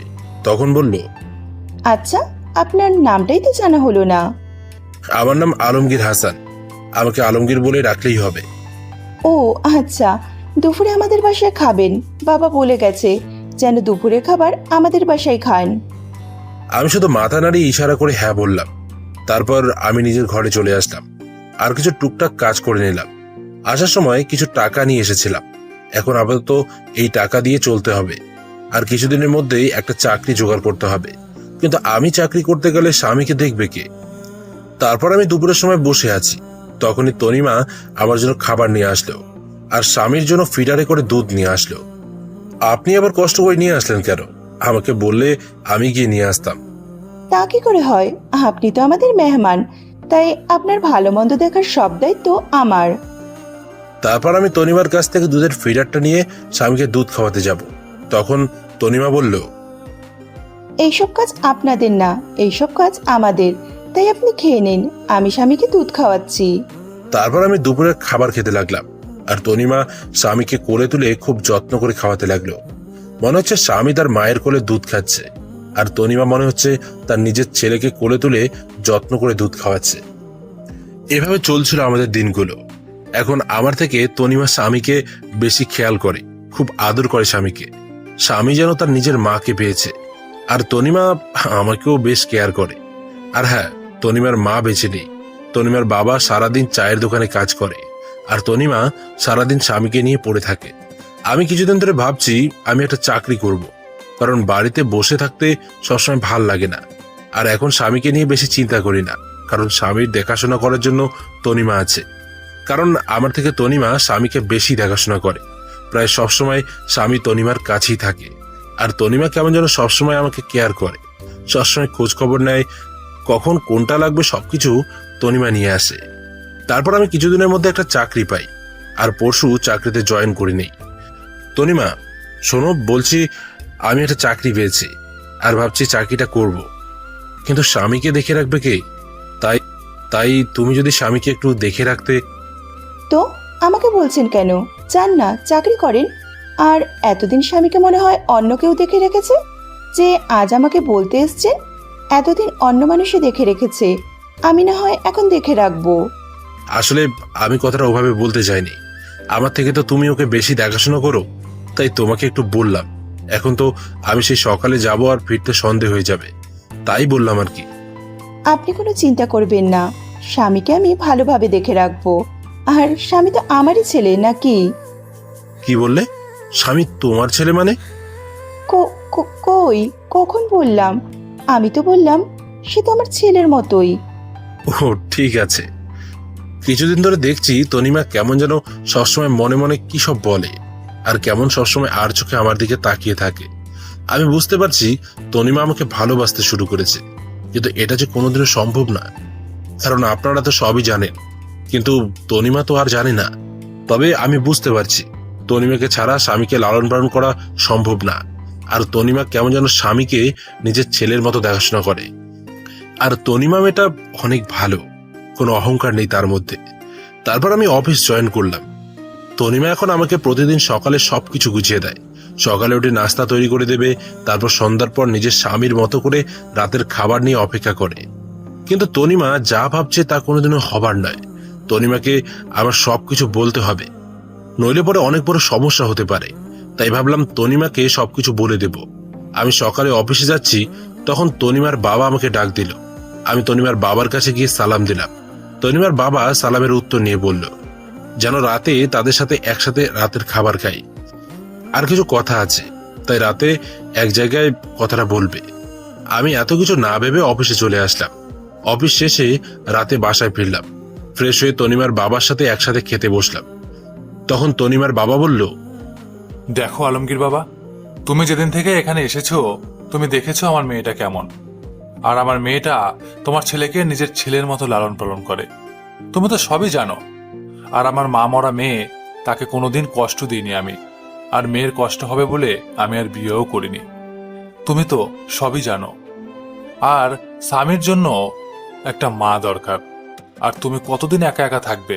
তাই বলছিলাম কি, আমার মেয়েকে তুমি বিয়ে করে নাও বাবা। খুব টেনশন হয় বাবা, বৃদ্ধ হয়ে গেছি তো, কখন কি হয়ে যায় বলা যায় না। আমি তনিমার বাবা হিসাবে বলছি না, আমি তোমার ভালোর জন্য বলছি। আঙ্কেল কি বলছেন এসব? আর আমি তনিমাকে কোনোদিনও ওই চোখে দেখিনি। আর হ্যাঁ, তনিমা মেয়েটা অনেক ভালো, আমার ছেলেকে নিজের ছেলের মতো ভালোবাসে, আর আমারও খুব যত্ন নেয়। কিন্তু এটা সম্ভব না। কথাটা বলার সাথে সাথে তনিমার দিকে তাকালাম, দেখি তনিমা অজর ধারায় কান্না করতে করতে বাইরে চলে গেল। তনিমা মনে হয় আমাকে ভালোবাসে, আর তনিমা মনে হয় আমার কাছ থেকে এ কথা আশা করেনি। তাহলে কেন তনিমাকে বিয়ে করতে পারবে না? কি সমস্যা বলো, আমি দেখছি। অনেক সমস্যা আছে আঙ্কেল, আপনি আবার পুরো কাহিনী জানেন না। কেন আমি ছোট একটা বাচ্চাকে নিয়ে এই শহরে আসলাম। আমার একটা পুরনো অতীত আছে, আর সেই অতীত শুনলে আপনি আর আমার সাথে আপনার মেয়েকে বিয়ে দেবেন না। তোমার একটা অতীত আছে? কই, তুমি আমাকে তো আগে বলনি। তখন বলার মতো পরিস্থিতি ছিল না, তাই বলিনি। কিন্তু আপনাদের কাছ থেকে আর লুকোবো না, সব বলবো আজ। তারপর আমি তনিমাকে ডাকলাম, আর আমার অতীতের পুরো কাহিনী বলতে থাকলাম। তারপর আমি আমার পুরনো অতীত সব খুলে বললাম। দেখি তনিমা কান্না করতে করতে অন্য রুমে চলে গেল, আর তনিমার বাবা কোনো কথা না বলে চলে গেল। তারপর আমি নিজের রুমে চলে আসলাম, দেখি আমার ছেলেটা ঘুমিয়ে আছে। আজ মা বাবা আর মাফির কথা খুব মনে পড়ছে। এতদিনে হয়তো মাফির অন্য কারোর সাথে বিয়ে হয়ে গেছে, কারণ মাফির কাছে তো আমি একটা খারাপ মানুষ ছিলাম। আর মা মনে হয় আমার উপর এখনো রেগেই আছে। পুরনো কথা ভাবতে ভাবতে কখন যে স্বামীর পাশে ঘুমিয়ে পড়েছি নিজেই জানি না। পরের দিন সকালে উঠে ফ্রেশ হয়ে নিলাম, অফিস যাওয়ার জন্য রেডি হচ্ছি। কিন্তু আজ তনিমা আমাকে নাস্তা করতে ডাকলো না, মনে হয় আমার উপর রেগে আছে। কিন্তু আমি অফিসে গেলে স্বামীর কি হবে? স্বামীর বয়স 8 মাস, তাই তাকে একা রেখে যাওয়া যাবে না। প্রতিদিন তনিমা স্বামীকে তার কাছে নিজের মায়ের মতো দেখাশোনা করত। কিন্তু আজ কি হবে? আমি বিছানায় মাথা নিচু করে বসে আছি। তখনই তনিমা আসলো আর বলল, আপনি অফিসে চলে যান, স্বামীকে আমি দেখে রাখছি।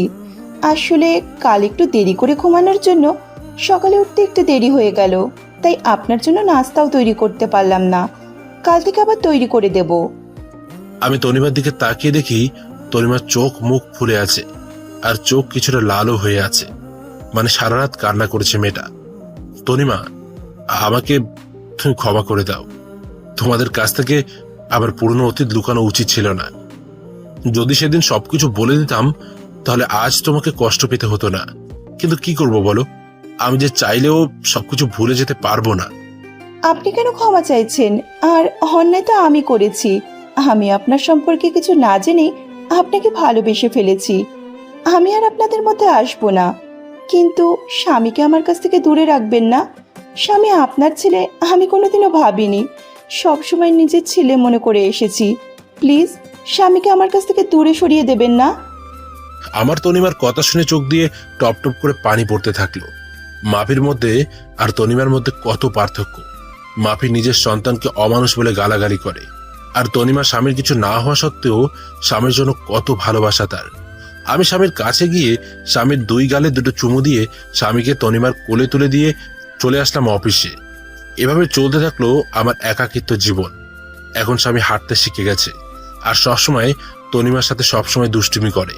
তনিমা এখন আর আমার উপর তেমন অধিকার দেখায় না। হয়তো তনিমা বুঝে গেছে যেটা পাওয়া সম্ভব নয় তা নিয়ে আধিক্যতা দেখিয়ে লাভ নেই। আর তনিমা স্বামীকে সবসময় কাছে রাখে, খুব আদর করে স্বামীকে। একদিন অফিস থেকে বাসায় আসলাম, তখন তনিমা স্বামীকে আমার কাছে দিতে আসলো। আজ স্বামী আমাকে মা বলে ডেকেছে, জানেন? তনিমা, তুমি সব জানো আমার প্রতি ঘটে যাওয়া ঘটনাগুলো, আর আমি চাই না স্বামী তোমাকে মা বলে ডাকুক, কারণ তুমি তো আর সারা জীবন আর স্বামীকে দেখাশোনা করবে না। আজ না হয় কাল তোমার বিয়ে হয়ে যাবে, তখন আমি চাই না স্বামী তার মায়ের জন্য কান্না করুক।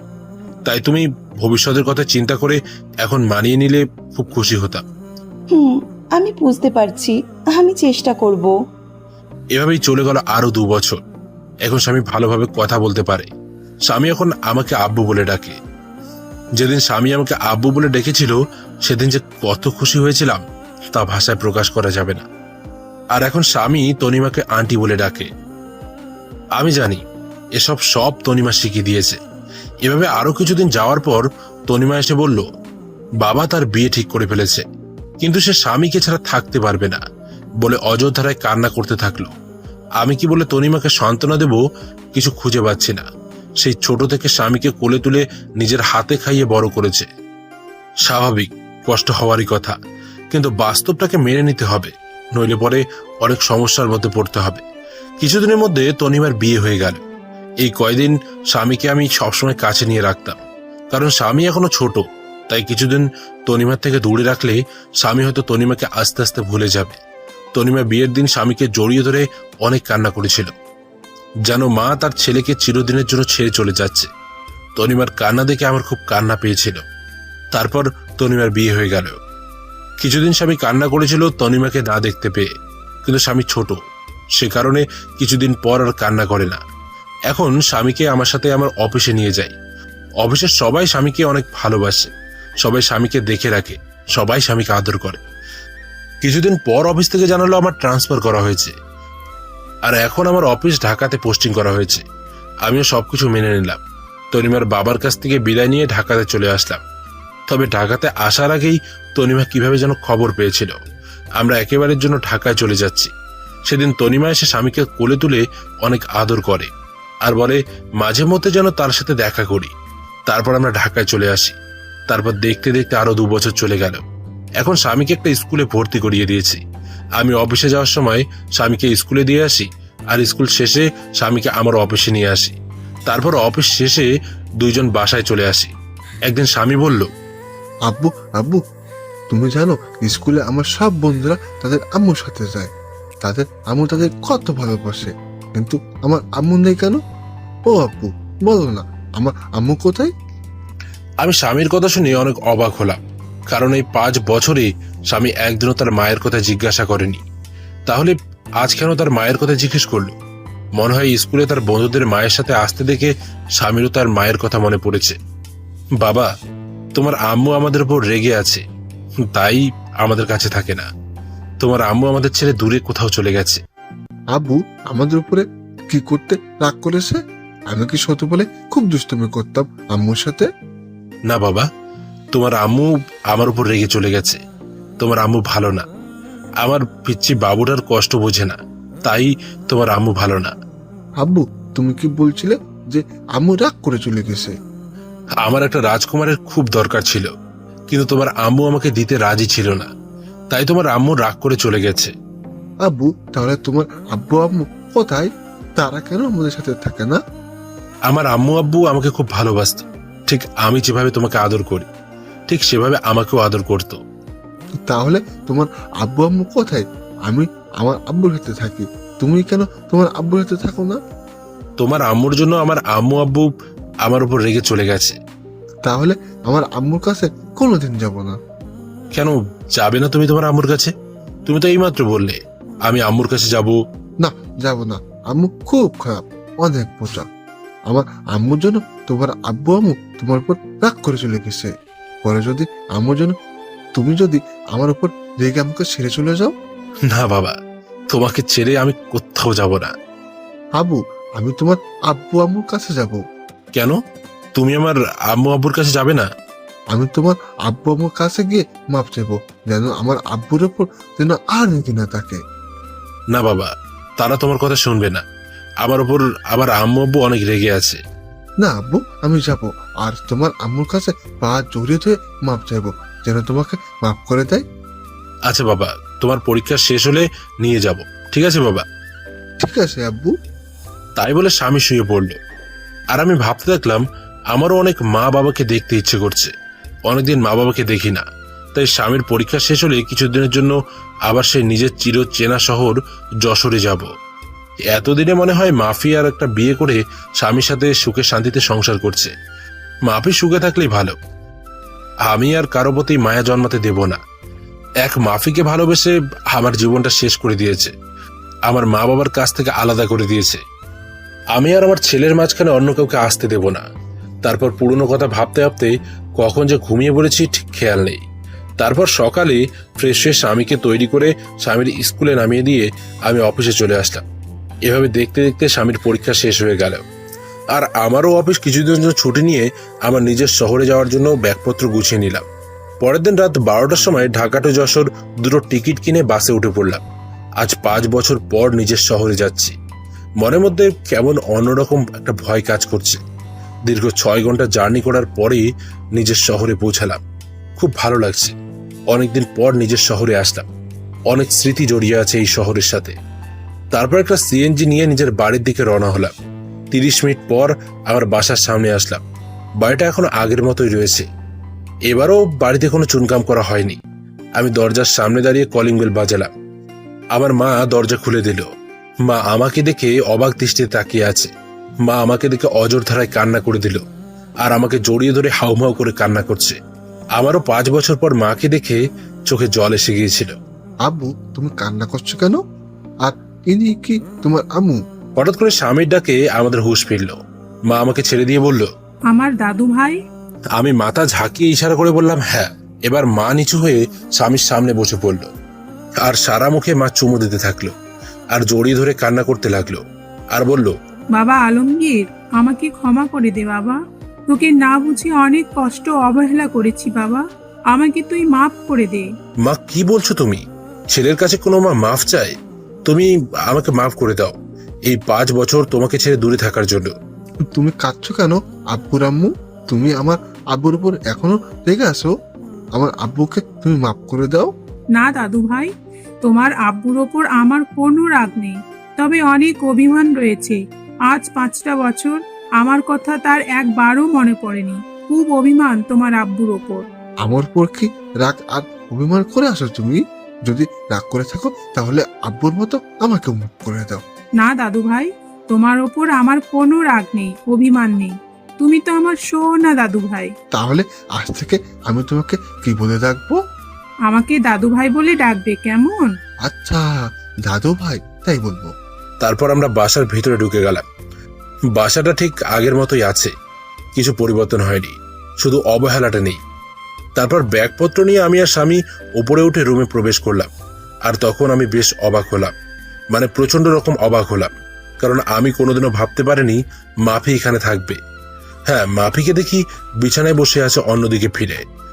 আমরা এসেছি হয়তো এখনো জানে না, কিন্তু মাফি এ বাড়িতে কেন? মাফিকে তো আমি মুক্ত করে দিয়েছি, তাহলে মাফি কেন এখনো এই বাড়িতে পড়ে আছে? আব্বু চলো, দাঁড়িয়ে পড়লে কেন? স্বামীর কথা শুনে মাফি আমাদের দিকে ফিরল। আমাদের দেখে মাফির সাথে সাথে বিছানা থেকে লাফ দিয়ে নেমে পড়লো, আর অবাক দৃষ্টিতে তাকিয়ে আছে আমার দিকে। মাফি আগের থেকে অনেক চেঞ্জ হয়ে গেছে, অনেক শুকিয়ে গেছে আর পাতলা হয়ে গেছে। মাফি কিচ্ছু বলছে না, চোখের পানি টলমল করছে তার। মাফি এবার দৌড়ে এসে আমাকে জড়িয়ে ধরলো আর চিৎকার করে কান্না করতে থাকলো। মাফি আমাকে জড়িয়ে ধরে জোরে জোরে কান্না করছে, আর আমার গালে, হাতে, মুখে সব জায়গায় চুমু খেতে লাগলো, আর শক্ত করে জড়িয়ে ধরে আছে। কোথায় ছিলে তুমি এই 5 বছর? তুমি চলে যাওয়ার পর তোমাকে আমি পাগলের মতো খুঁজেছি। জানো, তুমি চলে যাওয়ার পরে আমি পাগলের মতো হয়ে গিয়েছিলাম। তোমাকে অবহেলা করতে করতে কখন যে ভালোবেসে ফেলেছিলাম নিজেই জানি না। কিন্তু আমাকে কি না বলতে দিয়ে আমাকে ছেড়ে চলে গেলে। খুব ভালোবাসি তোমাকে, প্লিজ আমাকে আর ছেড়ে চলে যেও না। আমি মাফিকে এক ঝটকায় সরিয়ে দিলাম আর বললাম, কে আপনি? আর আমাকে এভাবে জড়িয়ে ধরে কান্না করছেন কেন? আর কি সব ভালোবাসার কথা বলছেন? আমি কাউকে ভালোবাসতাম, এখন আর কাউকে ভালোবাসি না। মাফি আমার কথা শুনে যেন মনে হলো মাফির মাথায় যেন আকাশ ভেঙে পড়ল। মাফি আমার দিকে করুণ দৃষ্টিতে তাকিয়ে আছে। প্লিজ আমাকে মাফ করে দাও, আমি তোমাকে ছাড়া বাঁচতে পারবো না। আমাকে আর কষ্ট দিও না, তোমার দেওয়া কষ্ট আমি আর সহ্য করতে পারছি না। প্রতিদিন রাতে তোমার কথা ভেবে অনেক কান্না করতাম। তুমি আসবে বলে প্রতিদিন তোমার পথের দিকে চেয়ে থাকতাম। তুমি আসবে আর আমাকে তোমার বুকে জড়িয়ে ধরে রাখবে। প্লিজ আমাকে মাফ করে দাও, আমি আর কষ্ট সহ্য করতে পারছি না। হাসালে, তুমি আমাকে ভালোবাসো তাই না? কোথায় ছিল তোমার এত ভালোবাসা? যেদিন তোমাকে একবার দেখার জন্য টানা 2 বছর তোমার পিছনে পড়েছিলাম, কোথায় ছিল তোমার ভালোবাসা? যেদিন আমি ভালোবাসার নামে শুধু অবহেলা পেয়েছি। তোমার কাছে প্রতিদিন মাপ চাইতাম আমার একটা মাত্র অন্যায়ের জন্য, কিন্তু আমি কি পেয়েছি? শুধু কিছু সুন্দর সুন্দর গালাগালি আর মায়ের অবহেলা। তুমি কি জানো আপনজনের অবহেলা কত কষ্টকর, কতটা অসহ্য, যা আমাকে ভিতর থেকে একদম শেষ করে দিয়েছে। তাই আমি আর কখনো অবহেলা সহ্য করতে পারবো না। আর কারো প্রতি আমার কোনো টান নেই বা ভালোবাসা নেই। এখন শুধু আমি আমার ছেলেকে নিয়ে বাঁচতে চাই। আমার পুরো পৃথিবী জুড়ে এখন শুধু আমার ছেলে রয়েছে। আমি আর কাউকে আমার পৃথিবীতে প্রবেশ করতে দেব না। মাফি এবার নিচের দিকে তাকিয়ে আছে, স্বামী দাঁড়িয়ে আছে। মাফি স্বামীকে দেখে আরো জোরে কান্না শুরু করে দিল। আর মাফি হাঁটু ভাঁজ করে স্বামীর সামনে গিয়ে বসে পড়ল আর জড়িয়ে ধরল স্বামীকে। স্বামীকে জড়িয়ে ধরে কান্না করতে থাকলো আর 2 গালে চুমু খেল। মাফির এমন ঢঙের ভালোবাসা দেখে আমার রাগটা চরমে উঠে গেল। মাফির সেসব বলা কথা হঠাৎ করে মনে পড়ে গেল। আমি মাফির কাছ থেকে স্বামীকে সরিয়ে নিয়ে স্বামীকে কোলে তুলে নিলাম। কি করছেন আপনি? আমার ছেলেকে এভাবে জড়িয়ে ধরেছেন কেন? আর ওকে এভাবে চুমু দিচ্ছেন কেন? কোনো অধিকার নেই আমার ছেলের ওপর। কেন আমার ছেলেকে আমি জড়িয়ে ধরবো? তাতে অধিকারের কি আছে এখানে? তোমার ছেলে, তাই না? কেউ একজন বলেছিল কোনো অমানুষের বাচ্চা আমার বাচ্চা হতে পারে না, তাই তাকে নষ্ট করে দিতে চেয়েছিলে। আর আমি আর আমার ছেলে তো একটা অমানুষ। আর আমাদের মতো অমানুষকে আপনি নিজের ছেলে বলে দাবি করছেন? শুনে রাখুন, স্বামী শুধু আমার ছেলে, আর কারো নয়। কেউ যদি আমার ছেলেকে আমার কাছ থেকে নিতে আসে তাহলে আমার থেকে কেউ খারাপ হবে না। এই বলে আমি ব্যাগপত্র আর স্বামীকে নিয়ে আমি আগে যে রুমে থাকতাম সেই রুমে চলে আসলাম। রুমটা ঠিক আগের মতোই আছে। মনে হয় প্রতিদিন কেউ রুমটা নিজের মতো করে গুছিয়ে রাখতো। আর এদিকে মাফি কান্না করতে করতে নিচে নেমে সোজা মাকে জড়িয়ে ধরে কান্না করতে থাকলো। কি হয়েছে মাফি, কান্না করছো কেন? মা, আমি কি এতটাই খারাপ যে তোমার ছেলে আমাকে এতটা ঘৃণা করে? এমনকি আমার ছেলেকে আমি একটু জড়িয়ে ধরেছি বলে তোমার ছেলে বলল আমার ছেলের উপর নাকি আমার কোনো অধিকার নেই। তুমি বলো মা, আমার ছেলেকে আমি আদর করব না তো কি আদর করবে? আর তোমার ছেলে বলল আমি যেন আমার ছেলেকে স্পর্শ না করি। আলমগীর মনে হয় আগের কথা কিছুই ভুলতে পারেনি। এখনো মনে হয় তোর উপর রেগে আছে, তাই হয়তো তোর সাথে এমন ব্যবহার করছে। যখন তোর প্রতি রাগ কমে যাবে তখন দেখবি আস্তে আস্তে সব ঠিক হয়ে যাবে। তুই শুধু আমার ছেলেকে ভালোবেসে যাবি, দেখবি একদিন সব কিছু ভুলে তোর সাথে ফিরে আসবে। তারপর আমি রুমে এসে কাপড় চেঞ্জ করে ফ্রেশ হয়ে নিলাম। তারপর একটু রেস্ট নিয়ে নিচে আসলাম দুপুরের খাবার খেতে। মা, বাবা এখনো আসেনি অফিস থেকে? এক্ষুনি চলে আসবে, আমি ফোন করে সব বলে দিয়েছি। এক্ষুনি চলে আসবে, তুই খেতে বস। আর দাদু ভাই, তুমি আমার কাছে এসো। আজ খুব ভালো লেগেছে, আজ অনেক দিন পর একসাথে টেবিলে খেতে বসলাম। তারপর স্বামী তার দাদির কাছে গিয়ে বসলো আর আমি টেবিলে বসে প্লেট নিয়ে নাড়াচাড়া করছি। তখনই মাপি কিচেন থেকে সবকিছু নিয়ে আসতে থাকলো। মা মাফি, তুমি আলমগীরের পাশে বসে আলমগীরকে খাবার এগিয়ে দাও। তারপর যেই মাপি আমার পাশে বসলো আমি উঠে গেলাম চেয়ার থেকে। মা, আমি পরে খেয়ে নেব, এখন খেতে ইচ্ছে করছে না। আর স্বামীকে খাইয়ে দিয়ে সোজা আমার রুমে নিয়ে আসবে, ঠিক আছে মা? তাই বলে আমি উপরে উঠে রুমে চলে আসলাম। এভাবে কিছুক্ষণ রেস্ট নেওয়ার পর বাসার কাজের লোক আমার রুমে খাবার দিয়ে গেল। খাবার খেয়ে একটু রেস্ট নিয়ে নিলাম, কিন্তু স্বামী এখনো রুমে আসলো না কেন? আমি উঠে নিচে গিয়ে দেখি মাফি আর স্বামী নিচে বসে আছে। বলতে গেলে স্বামী মাফির কোলে বসে বসে খেলা করছে, আর মাফি মাঝে মাঝে স্বামীর মুখে চুমু দিচ্ছে। আমার মাফির কাজ দেখে মাথাটা পুরো গরম হয়ে গেল।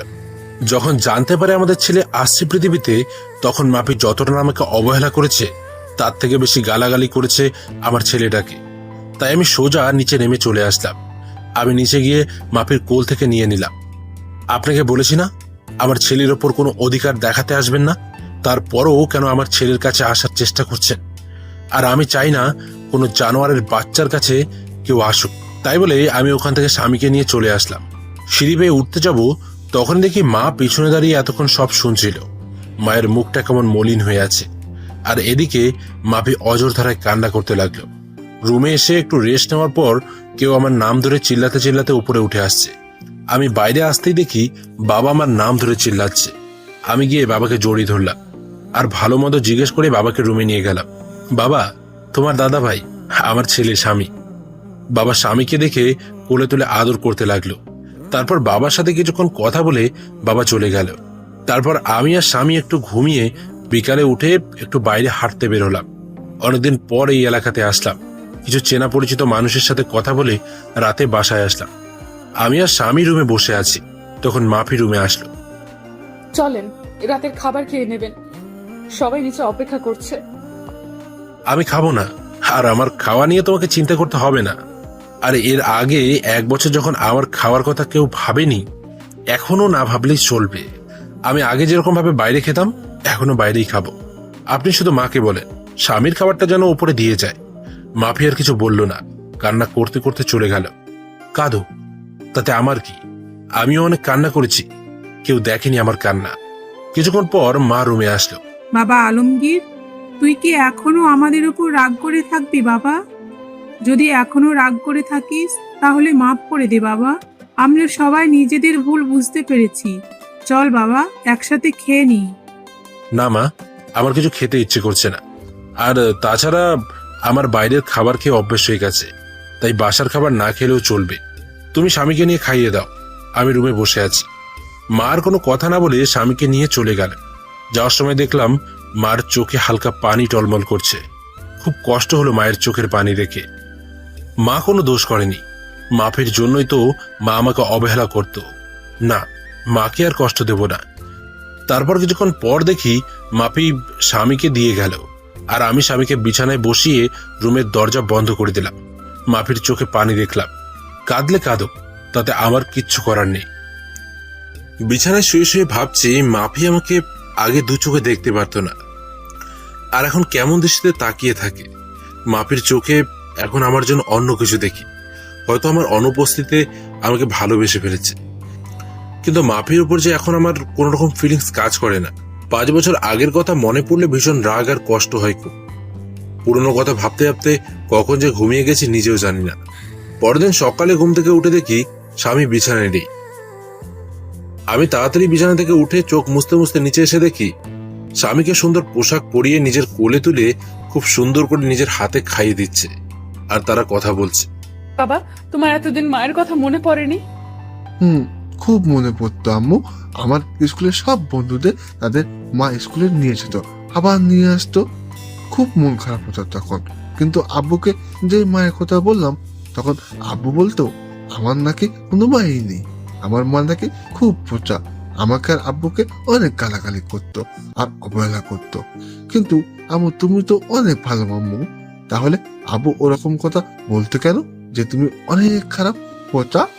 স্বামীর কথা শুনে মাফির মুখটা মুহূর্তের মধ্যে ফ্যাকাশে হয়ে গেল, কারণ সে নিজেই তো তার ছেলেকে আর আলমগীরকে অনেক গালাগালি আর অনেক খারাপ ভাষায় কথা বলেছে।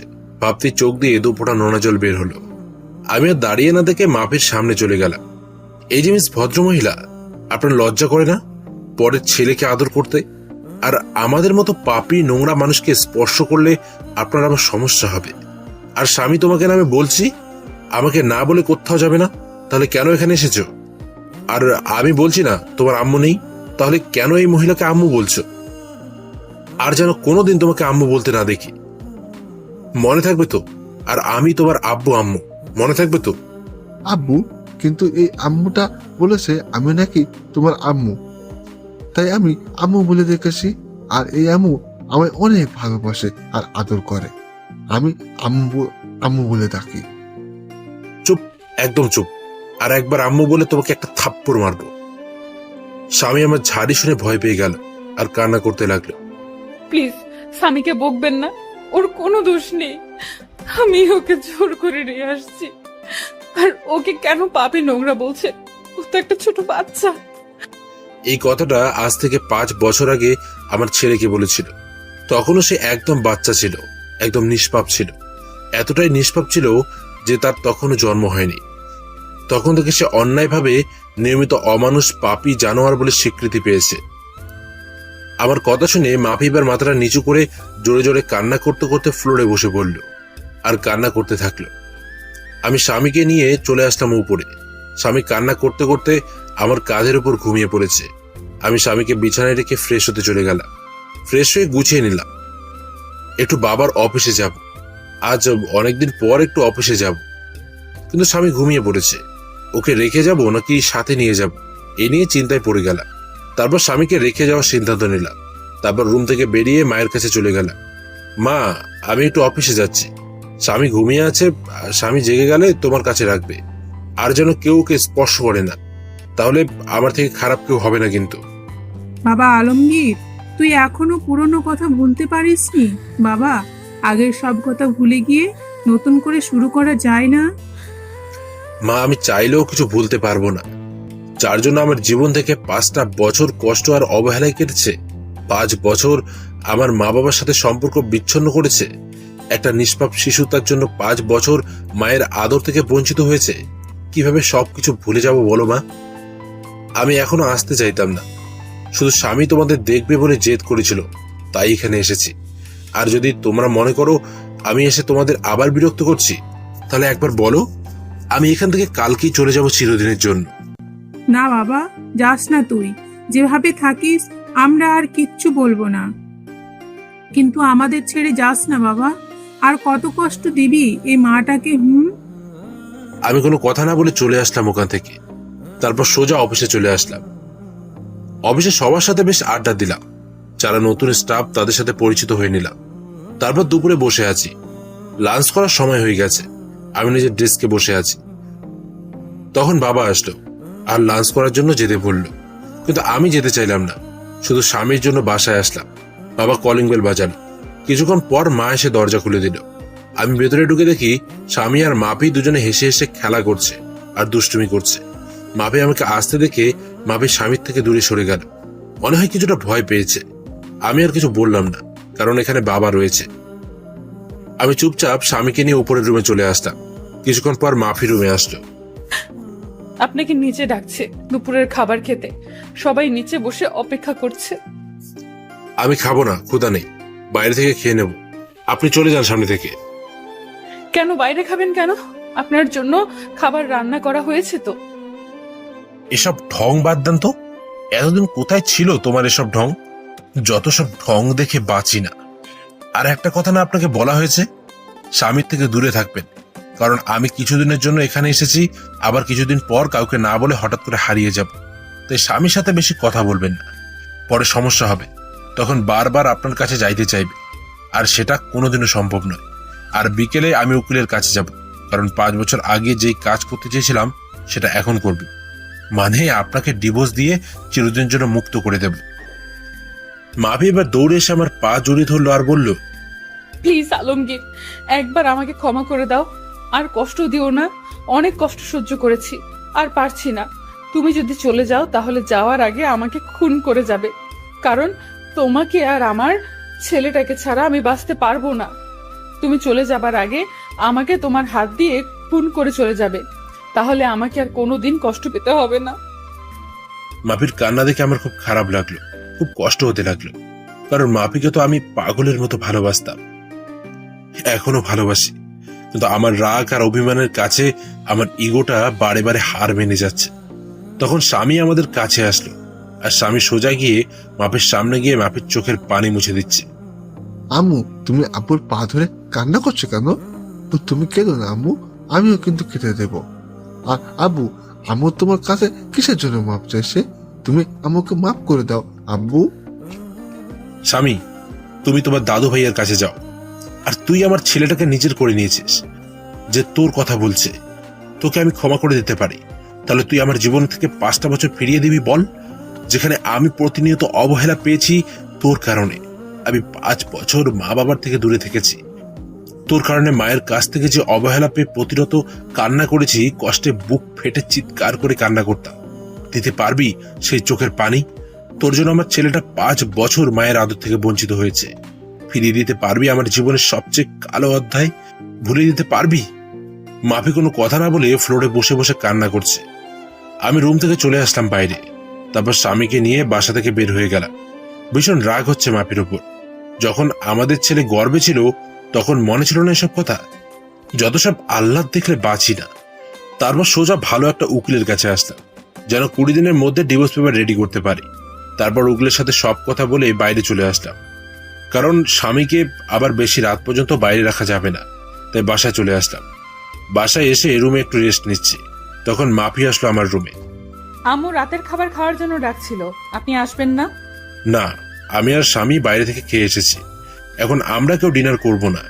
আর আপনাকে মানা করেছি, আমাদের ওপর কোনো রকম অধিকার ফলাবেন না। তাও আপনার লজ্জা করে না? কেন বারবার নির্লজ্জের মতো আমার রুমে আসেন? হ্যাঁ, মাফির চোখ দুটো পানিতে টলমল করছে, এখনই মনে হয় পানি ছেড়ে দেবে। স্বামীকে কে কেন বাইরে খাবার খাওয়ালেন? ও তো এখনো ছোট, বাইরের খাবার খাইলে শরীর অসুস্থ করবে। কেউ একদিন আমাদের বলেছিল রাস্তার কুকুর, আর রাস্তার কুকুররা বাইরের খাবার খেলে কিচ্ছু হবে না। আর এই 5 বছর আমরা বাইরের খাবার খেয়েই বেঁচে আছি। তাই আপনি বেশি অধিকার না দেখিয়ে নিজের মতো থাকবেন, আর আমরা আমাদের মতো। মাফি এবার কান্না করে দিল, কারণ এখন তার বলার কিছুই নেই। কারণ এই কথাগুলো মাফি একদিন আমাকে বলেছিল। তাই মাফি আর কিছু না বলে রুম থেকে বের হয়ে গেল। আব্বু, তুমি আম্মুকে সবসময় কাঁদাও কেন? তুমি জানো আম্মু আমাকে অনেক আদর করে, নিজে হাতে খাইয়ে দেয়, জড়িয়ে অনেক আদর করে আমায়। আব্বু, আমরা এখানে সারা জীবন থাকতে পারি না, আর দাদু ভাইটা অনেক ভালো, খুব আদর করে আমাকে। না আব্বু, আমরা এখানে থাকবো না। যদি এখানে থাকি তাহলে তোমার কাছ থেকে আমাকে আবার আলাদা করে দেবে। আর তুমি কি চাও বাবা যে আমি তোমার কাছ থেকে দূরে সরে যাই? না আব্বু, তুমি আমাকে রেখে চলে যেও না, আমি তোমার কাছেই থাকবো। কিন্তু আমরা যে কদিন এখানে আছি সে কদিন আমি আম্মুর কাছে একটু আদর পেয়ে নিই। আমি স্বামীর কথা ভেবে কি বলবো কিছু বুঝতে পারছি না। কি করব?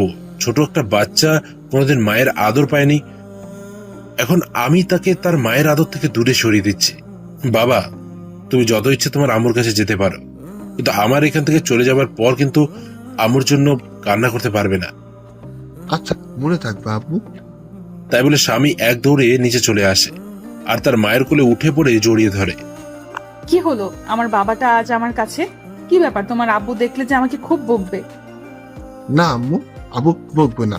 আব্বু তো তোমার কাছে আসতে বললো, আর তোমার কাছ থেকে যেন আদরগুলো নিয়ে নি। স্বামীর কথা শুনে মাফি স্বামীকে জড়িয়ে ধরে বেশ কয়েকটা চুমু দিল। আমাকে একটু তোমার হাতে খাইয়ে দেবা? তুমি যখন খাইয়ে দাও তখন আমার খুব ভালো লাগে জানো। মাফি আর কিছু বলল না, কান্না করতে করতে 1 প্লেট খাবার নিয়ে এসে খুব যত্ন করে খাইয়ে দিল। তারপর খাওয়া শেষ করে মাফি স্বামীকে আমার রুমে দিয়ে আসতে গেল। ধন্যবাদ আপনাকে। হঠাৎ কিসের জন্য ধন্যবাদ বলছেন? এই যে স্বামীকে আমার কাছে পাঠালেন তাই। আমার কোনো ইচ্ছে নেই আমার ছেলেকে আপনার কাছে পাঠাবো, আর আমরা আর 20 দিন মাত্র তো আছি। তাই স্বামী যেন সবসময় হাসি খুশি থাকে সেজন্য আপনার কাছে পাঠিয়েছি। আপনি আবার অন্য কিছু ভাববেন না। আর 20 দিন পর আমরা আবার চলে যাব। আর আমি উকিলের কাছে গিয়েছিলাম, বলেছে 20 দিনের মধ্যে ডিভোর্স পেপার রেডি হয়ে যাবে। প্লিজ আপনি চলে যাবেন না, আমি স্বামীকে ছাড়া থাকতে পারবো না। দরকার হলে আমি স্বামীর আশেপাশে যাব না, তবু আপনি চলে যাবেন না। খুব কষ্টে কাটিয়েছি এই 5টা বছর, প্রতিটা রাতে আপনার জন্য কান্না করেছি, আর সব সময় দোয়া করেছি যেন আপনি আর আমার ছেলে সুস্থ থাকেন। আমি আর কোনো প্রকার অধিকার দেখাবো না, তবু আমাকে ছেড়ে চলে যাবেন না। আমি আর কোনো কথা না বলে ছাদে চলে আসলাম। এসে মাফির বলা কথাগুলো ভাবছি আর সিগারেট টানছি। তারপর রুমে এসে দেখি স্বামী ঘুমিয়ে পড়েছে। মাফি স্বামীর পাশে শুয়ে স্বামীর মাথায় হাত বুলিয়ে দিচ্ছে। আমি রুমে আসার পরই মাফি বিছানা থেকে দৌড়ে গেল। এখন যাও, অনেক রাত হয়ে গেছে, ঘুমিয়ে পড়ো। কিছুটা করুণ সুরে তাকালো আমার দিকে আর বলল, আমি কি আর স্বামীর পাশে ঘুমাতে পারি? প্লিজ মানা করবেন না, আপনি তো আমাকে ছেড়ে চলে যাবেন। শুধু এই কয়টা দিন আমাকে থাকতে দিন স্বামীর পাশে, আর তারপরে হয়তো আর কোনো দিন থাকা হবে না, যেখানে নিজের ছেলেকে আদর করতে পারমিশন নিতে হয়। আর যাই হোক, সে জীবন রেখে আর লাভ নেই। কি বলছেন? আমি তো একটা জানোয়ার, আর জানোয়ারের সাথে রাত থাকতে পারবেন? হ্যাঁ, যদি আপনার দুর্বলতার সুযোগ নেই। আর আপনি তো একদিন বলেছিলেন আমাকে। প্লিজ পুরনো কথা আর বলবেন না, খুব কষ্ট হয় পুরনো কথা মনে পড়লে, যা আমার মনটাকে তিলে তিলে শেষ করে দিয়েছে। আপনার কোনো সমস্যা না হলে থাকতে পারেন। মাফি স্বামীর পাশে শুয়ে পড়ল, আর আমি সবাই শুতে যাব। তখন আপনি সোফায় যেতে চাচ্ছেন কেন? বিছানায় আসেন। বিছানায় ঘুমালে আবার আমাদের মতো অমানুষ নিজেকে কন্ট্রোল করতে পারবে না। তার থেকে আপনি বিছানায় ঘুমান, আমি সোফায় ঘুমোচ্ছি। মাফি কিছু না বলে বিছানায় ঘুমিয়ে পড়ল। মাফির খুব কষ্ট হচ্ছে। এতদিন আলমগীরের জন্য অপেক্ষা করলো, যে আলমগীরকে ভালোবেসে আবার সুখে শান্তিতে সংসার করবে। কিন্তু আলমগীর তার রাগ আর অভিমানের কাছে হার মেনে গেল। এদিকে আলমগীর ভাবছে, মাফি এখন আর আগের মতো নেই। মাফি অনেক চেঞ্জ হয়ে গেছে। সবসময় আমার পাশে থাকতে চাই, কিন্তু আমি আসতে দিইনি। মাফি মনে হয় আমাকে ভালোবাসে, অনেক বেশি ভালোবাসে। পরের দিন আমার একটু তাড়াতাড়ি ঘুম ভেঙে গেল। আমি বিছানার দিকে তাকিয়ে দেখি স্বামী মাপিকে জড়িয়ে ধরে ঘুমিয়ে আছে। মাপির চোখ দুটো ফুলে আছে, মনে হয় সারা রাত কান্না করেছে। চুলগুলো এলোমেলো ভাবে মাপির মুখের উপর পড়েছে। খুব মায়াবী লাগছে মাপিকে। আর স্বামী যেন মনে হয় সব থেকে বেশি সুখী, কারণ স্বামী তার মায়ের বুকে পরম যত্নে ঘুমিয়ে আছে। খুব ভালো লাগছে দেখে মা ছেলের ঘুমন্ত চেহারা। আমি বাথরুমে ঢুকলাম ফ্রেশ হতে। ফ্রেশ হয়ে এসে দেখি স্বামী আর মাপি দুজনে দুষ্টুমি করছে। আমাকে দেখে মাপি চুপ হয়ে গেল। আমি বাইরে বের হয়ে আসলাম। বাইরে থেকে হালকা নাস্তা করে বাসায় চলে আসলাম। বাসায় এসে দেখি মাপি, মা আর স্বামী তিনজনে বেশ আড্ডা দিচ্ছিল। বাবা আলমগীর, সকালে নাস্তা না করে কোথায় গিয়েছিলি? বাইরে গিয়েছিলাম নাস্তা করতে, তাই দেরি হয়ে গেল। বাইরে কেন নাস্তা করবি? আমি তো তোর জন্য নাস্তা তৈরি করেছি। এই বাড়িতে আমার জন্য আবার নাস্তা তৈরি হলো কবে থেকে? এমন করে কেন বলছিস বাবা? মানুষ মাত্রই তো ভুল করে, তাই বলে তুই আমাদের ক্ষমা করে দিবি না? আমি সবাইকে ক্ষমা করে দিয়েছি, আর বাইরের খাবার খেয়ে অভ্যাস হয়ে গেছে, তাই বাসার খাবার ভাল লাগে না। আমি এই বলে রুমে চলে আসলাম। এভাবেই কেটে গেল 20 দিন। এই 20 দিনে মাফি আমাকে অনেক ভালোবেসে ফেলেছে, তা মাফির আচরণে বুঝতে পেরেছি। মাফি এই 20 দিন প্রতিদিন আমার রুমে ঘুমাতো। মাফি আর স্বামী বিছানায়, আর আমি সোফাতে ঘুমাতাম। মাফি আমাকে আগের তুলনায় এখন বেশি কেয়ার করে। কাল বিকালে চলে যাব আমরা ঢাকাতে। কাউকে কিছু বলিনি কখন যাব। পরের দিন সকালে উঠে চলে গেলাম উকিলের কাছে। ডিভোর্স পেপার নিয়ে বাসায় আসলাম। কিছুক্ষণ পর মাফি আমার রুমে আসলো স্বামীকে নিয়ে। এই যে, এটা ধরুন, আপনার চির মুক্তির ডিভোর্সের পেপার, আর আমি বিকেলে রওনা দেব। আমার কথা শুনে মাফির হাস্যোচ্ছল চেহারাটা নিমেষেই মলিন হয়ে গেল, আর দৌড়ে এসে আমাকে জড়িয়ে ধরল। প্লিজ, আপনি এমন কাজ করবেন না, এত বড় অন্যায় করবেন না। আমি আপনাকে ভালোবাসি, পাগলের মতো ভালোবাসি। প্লিজ আমাকে ছেড়ে চলে যাবেন না। দরকার হলে আমাকে নিয়ে চলেন, অন্তত স্বামীর জন্য আমাকে সাথে করে নিয়ে চলেন। না, তা কোনোদিনও সম্ভব না, কারণ আমার মনে যে ভালোবাসা ছিল তা অবহেলায় পরিপূর্ণ হয়ে গেছে। এখন আর চাইলেও সে অবহেলাকে মুছে ফেলা যাবে না। আমি আপনার পায়ে পড়ি, আমাকে রেখে যাবেন না। খুব ভালোবাসি আপনাকে। স্বামীকে আমার কাছ থেকে দূরে সরিয়ে দেবেন না। আর আপনি যদি আমাকে ছেড়ে চলে যান, তাহলে আপনি যদি কোনোদিন ফিরে আসেন, তাহলে সেদিন শুনবেন স্বামী বলে এই পৃথিবীতে আর কোনো হতভাগা মা থাকে না। চিরদিনের জন্য চলে যাব না ফেরার দেশে, তখন আর কেউ বিরক্ত করবে না। মাফির এমন কান্না দেখে আমার বুকের ভিতর ভীষণ ব্যথা অনুভব করলাম। মাফি পাগলের মতো আমার পা ধরে কান্না করতে লাগলো। আমি মাফির থেকে ছাড়িয়ে ছাদে চলে আসলাম, আর ভাবতে থাকলাম এখন আমি কি করব। একদিকে মাফির ভালোবাসা, অন্যদিকে মা বাবা, আর স্বামীকে তার মায়ের থেকে বঞ্চিত করা। কি করব কিছু ভেবে পাচ্ছি না। আর যদি মাফি সত্যি সত্যি কিছু করে ফেলে, তখন স্বামীকে কি উত্তর দেব? সারা জীবন স্বামীর কাছে অপরাধী হয়ে থাকবো। আমি আর কিছু ভাবতে পারছি না। ব্যাগপত্র গুছিয়ে বাস স্ট্যান্ডে চলে আসলাম। আসার সময় মা আর মাফি পাগলের মতো কান্না করছিল। কাউকে ছেড়ে আসতে ইচ্ছে করছিল না। বাসের জন্য বাস স্ট্যান্ডে বসে আছি, তখন হঠাৎ করে ফোনটা বেজে উঠল। ফোন হাতে নিয়ে দেখি বাবার নাম্বার। আমি ফোন রিসিভ করলাম। তারপর বাবা যা বলল সেটা শোনার জন্য আমি কোনো আশা করিনি। বাবা, তুই যেখানে থাকিস তাড়াতাড়ি হাসপাতালে চলে আয়। কেন বাবা, কি হয়েছে? মায়ের কি কোনো কিছু হয়েছে? না, তুই চলে যাওয়ার পর মাফি পাগলের মতো চিৎকার করে কান্না করছিল। তারপর মাফি দৌড়ে তার রুমে গিয়ে দরজা আটকিয়ে দেয়। মাফি আত্মহত্যা করার চেষ্টা করেছিল। তুই তাড়াতাড়ি হসপিটালে চলে আয়। তাই বলে বাবা ফোন কেটে দিল। আমি বাবার কথা শুনে বাস স্ট্যান্ডে একটা বেঞ্চে বসে পড়লাম। মাফি সেদিন বলেছিল যে আমি যদি চলে যাই তাহলে সে এই পৃথিবী থেকে চিরদিনের জন্য চলে যাবে, কিন্তু আমি মাফির কথা বেশি একটা গুরুত্ব দেইনি। মাফির কথা ভাবতে ভাবতে চোখ দিয়ে কয়েক ফোঁটা পানি বের হলো। আমি তাড়াতাড়ি ব্যাগ নিয়ে আমি আর স্বামী সোজা হাসপাতালে চলে আসলাম। হাসপাতালে এসে দেখি মা আর বাবা বসে আছে। আমি যাওয়া মাত্রই মা আমাকে একটা ঠাস করে চড় মারল। তোর জন্য মেয়েটা আর কত কষ্ট পাবে? তুই এত পাষাণ কিভাবে হলি? এখন তোকে আমার ছেলে বলতেও ঘৃণা হচ্ছে। একজন মায়ের কাছ থেকে তুই তার বাচ্চাকে নিয়ে দূরে চলে গেছিস। তুই জানিস এটা কোনো মা সহ্য করতে পারে না। মেয়েটা প্রতি রাতে তোর জন্য কত কান্না করেছে জানিস? প্রতিদিন আমাকে জড়িয়ে প্রচুর কান্না করত, আর বলতো, মা তুমি আমার ছেলেকে আমার স্বামীর কাছে থেকে ফিরিয়ে দিতে বলো। কিন্তু আমি কিছু বলতে পারতাম না। আর যদি আমার মেয়েটার কিছু হয়ে যায় তাহলে চিরদিনের জন্য আমাকেও হারাতে হবে। আমি মায়ের কথা শুনে মাথা নিচু করে কান্না করছি। প্রচুর কষ্ট হচ্ছে মাফির এই অবস্থা দেখে। আর যদি মাফির কিছু হয়ে যায় তাহলে আমি সারা জীবনে নিজেকে ক্ষমা করতে পারবো না। আর স্বামীকে কি বলবো, আমার জন্য তার মা এই পৃথিবী থেকে চলে গেছে। খুব কান্না পাচ্ছে। বাবাকে জড়িয়ে ধরে কান্না করতে থাকলাম। কিছুক্ষণ পর ডাক্তার বের হয়ে আসলো। আমি দৌড়িয়ে ডাক্তারের কাছে গেলাম। ডাক্তার, আমার মাফি এখন কিরকম আছে? কি হলো ডাক্তার সাহেব, কথা বলছেন না কেন? কি হয়েছে আমার মাফির?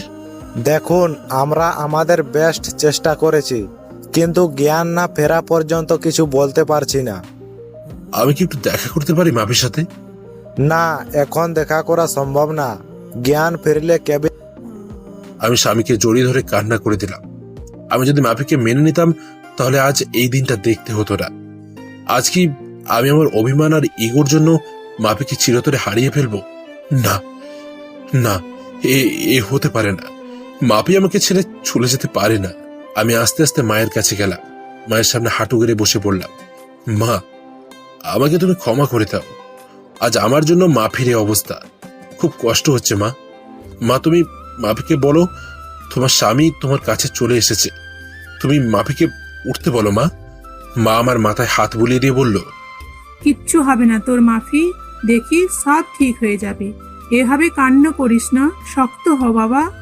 17 ঘন্টা পর মাফির জ্ঞান ফিরল আর মাফিকে পাশের একটা কেবিনে শিফট করলো। তারপর ডাক্তার সাহেব আমাদের একজন একজন করে দেখা করতে বলে গেল। প্রথমে মা দেখা করতে গেল। কিছুক্ষণ পর মা বের হয়ে আসলো। তারপর আমি আর স্বামী গেলাম মাফির কাছে। মাফি আমাকে দেখে মুখ অন্যদিকে ঘুরিয়ে নিল। আমি গিয়ে মাফির একটা হাত আমার হাতের মুঠোর মধ্যে শক্ত করে ধরলাম। তুমি চিরদিনের জন্য চলে যেতে চাইছিলে, তাই না? তুমি চলে গেলে আমার ছেলের মা হবে কে? তোমার ছেলেকে আদর করবে কে? তুমি চলে গেলে স্বামী মা বলে কাকে ডাকবে? তুমি চলে গেলে এই অমানুষকে মানুষ করবে কে? আমাদের কথা একবার ভাবলে না তুমি? আমি চলে গেলে কারো কি আসে যায়? ছেলে থাকতে ছেলেকে ঠিকভাবে কাছে টানতে পারিনি। স্বামী থাকতে আমি একজন স্বামী হারা। তাই আমি আর বাঁচতে চাই না। তুমি জানো, তুমি যেদিন আমার দুধের বাচ্চাকে নিয়ে চলে গিয়েছিলে সেদিনই আমার মরে যেতে ইচ্ছে করেছিল। আমি আমার নিজের গর্ভের ছেলেকে গালাগালি করেছি, প্রতিটা রাতে কান্না করেছি যে আমি একজন মা হয়ে কিভাবে আমার সন্তানকে অবহেলা করেছি। তাই আমি আর বেঁচে থাকতে চাই না। যেখানে সব থাকতেও আমি একজন হতভাগী। তুমি চলে গেলে আমার মা বাবাকে দেখে রাখবে কে? একবার আমাদের কথা ভাবলে না তুমি? এই যে তোমার স্বামী আর তোমার ছেলে তোমার কাছে ফিরে এসেছে, আর কোনোদিনও তোমাকে ছেড়ে যাবে না। আর তোমার কাছ থেকে তোমার ছেলেকে আলাদা করব না। এখন থেকে এই দুটো অমানুষকে মানুষ করার দায়িত্ব তোমাকে দিলাম। কি পারবে না মানুষ করতে? এই একদম আমার স্বামী আর ছেলেকে অমানুষ বলবে না। আর একবার যদি ওই কথা বলো তাহলে দেখে নিও আমি তোমাকে মার্ডার করে দেব। ওকে মহারানী, আর বলবো না। কিন্তু একটা বিষয় আমাকে খুব ভাবাচ্ছে। কি বিষয় ভাবছো তুমি দেখি? আমার স্বামীটা কি নিয়ে এত চিন্তা করছে? বিষয়টা হলো, তুমি কি খেয়ে আত্মহত্যা করতে গিয়েছিলে যে বেঁচে গেলে? শুনলাম নাকি ফিনাইল গিয়েছিলে। ফিনাইল গেলে কেউ কি মরে নাকি? বাথরুমে হারপিক খেলে মনে হয় যে এত সময় সোজা উপরে চলে যেতে। আচ্ছা, সমস্যা নেই। এবার থেকে আত্মহত্যা করতে চাইলে আমাকে বলবে, আমি হারপিক নিয়ে আসবো। কুত্তা, তুই আমার নিয়ে মজা করছিস? আজ দাঁড়া, তোকে আমি মেরে ফেলবো। তাই বলে মাফি আমাকে মারতে লাগলো। তারপর মাফিকে আমি জড়িয়ে ধরলাম, আর মাফিও আমাকে শক্ত করে জড়িয়ে আমার বুকে মাথা রাখলো। মনে হচ্ছে মাফি তার সবচেয়ে নিরাপদ জায়গা পেয়ে গেছে। আমি মাফির মাথা উঠিয়ে মাফির কপালে একটা চুমু খেলাম। তারপর মাফি আবার আমাকে জড়িয়ে ধরল। আব্বু, তুমি আমাকে জড়িয়ে না ধরে আমাকে জড়িয়ে ধরে আছো কেন? আমাকে জড়িয়ে ধরো, নইলে আমি দাদু ভাইকে সব বলে দেবো কিন্তু। তারপর মাফি আমাকে ছেড়ে দিয়ে স্বামীকে কোলে তুলে নিয়ে পাগলের মতো দুই গালে, কপালে, নাকে ইচ্ছে মতো চুমু খেতে লাগলো। আমি মা ছেলের ভালোবাসা দেখছি। তারপর মাফি আমার দিকে হাত বাড়িয়ে দিল। তারপর মাফি এক পাশে স্বামীকে জড়িয়ে ধরলো, আর আমাকে অন্য পাশে জড়িয়ে ধরে মাফি কান্না করে দিল। মাফি আমাকে তার বুক থেকে এক ঝটকায় সরিয়ে দিল।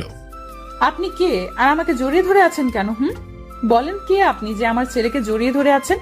কেন? কি বলছো এসব? ফান করবো না তো। আজ প্রথম আমি আমার বউকে জড়িয়ে ধরলাম, আর তুমি আমাকে সরিয়ে দিলে কেন? জড়িয়ে ধরতে পারি, তবে একটা শর্ত আছে। শর্তটা মানতে পারলে তোমাকে অনেকগুলো পাপ্পি দেব। নিজের বউকে জড়িয়ে ধরতে আবার শর্ত লাগে নাকি? আমাকে জড়িয়ে ধরতে হলে একটা শর্ত মানতে হবে। বলেন মহারানী, কি শর্ত আপনার? আমাকে এখন এখানে প্রপোজ করতে হবে, আর তা না হলে আমাকে আর জড়িয়ে ধরতে পারবে না। যদি প্রপোজ করি তাহলে তুমি আমাকে মারবে না তো, আর গালাগালি দিতে পারবে না?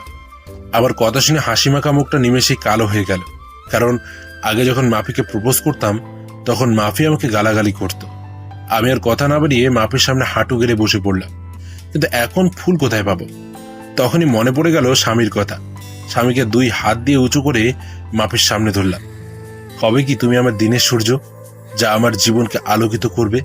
হবে কি তুমি আমার ওই পূর্ণিমার চাঁদ, যে আলোকিত করবে আমার রাত? হবে কি আমার না দেখা স্বপ্ন, যা প্রতি রাতে তোমাকে নিয়ে দেখতে চাই? হবে কি আমার ছেলের আম্মু? এই প্রথম কোনো ছেলে দিয়ে প্রপোজ করা দেখলাম। আমি তোমার ছেলের আম্মু হব। তাই বলে স্বামীকে কোলে তুলে নিল মাফি। এখন কি আমার বউটাকে একটু জড়িয়ে ধরতে পারি? না, এখন হবে না। স্বামী এখানে আছে, আগে বাসায় যাব, তারপর তোমাকে সব সময় বুকে শক্ত করে জড়িয়ে ধরে রাখবো, যেন আমাকে আর কষ্ট দিয়ে চলে যেতে না পারো। কে বললো আমি আমার সুইট বউটাকে রেখে চলে যাব? তারপর মাফি আর স্বামীকে 2 হাত দিয়ে দুজনকে জড়িয়ে ধরলাম। মাফি যেন আমার বুকের সাথে মিশতে চাইছে। এই মাফি, আই লাভ ইউ সোনা। আই লাভ ইউ টু জান। তারপর হঠাৎ করে দরজার ঠক ঠক আওয়াজ আসলো। আমি মাফিকে ছেড়ে দিলাম। দেখি মা বাবা আর ডাক্তার কেবিনে আসলো। ডাক্তার মাফিকে একটু চেক আপ করে বলল। তাই বলে ডাক্তার চলে গেল। কি ব্যাপার, আমার মেয়েটাকে অনেক খুশি খুশি লাগছে। আজ অনেক দিন পর মেয়েটার মুখে হাসি দেখলাম। দোয়া করি যেন তোরা সব সময় এমন ভাবে সুখে শান্তিতে ঘর সংসার কর। মাফি মায়ের কথা শুনে কিছুটা লজ্জা পেল। কিছুক্ষণ পর একটা মহিলা এসে মাফিকে জড়িয়ে ধরে কান্না করে দিল। মাফিও সেই মহিলাকে জড়িয়ে ধরে অজর ধারায় কান্না করে দিল। আমি আস্তে আস্তে বাবার কাছে গেলাম। বাবা, এই মহিলাটা আবার কে?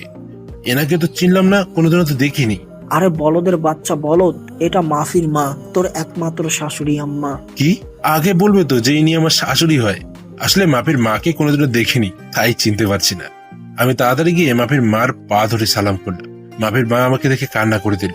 তারপর কিছুক্ষণ গল্প করে সবাইকে বাসায় পাঠিয়ে দিলাম। মায়ের সাথে স্বামীকেও বাসায় পাঠিয়ে দিলাম। আমি সারা রাত মাফির পাশে থাকবো, তাই সবাইকে বাসায় পাঠিয়ে দিলাম।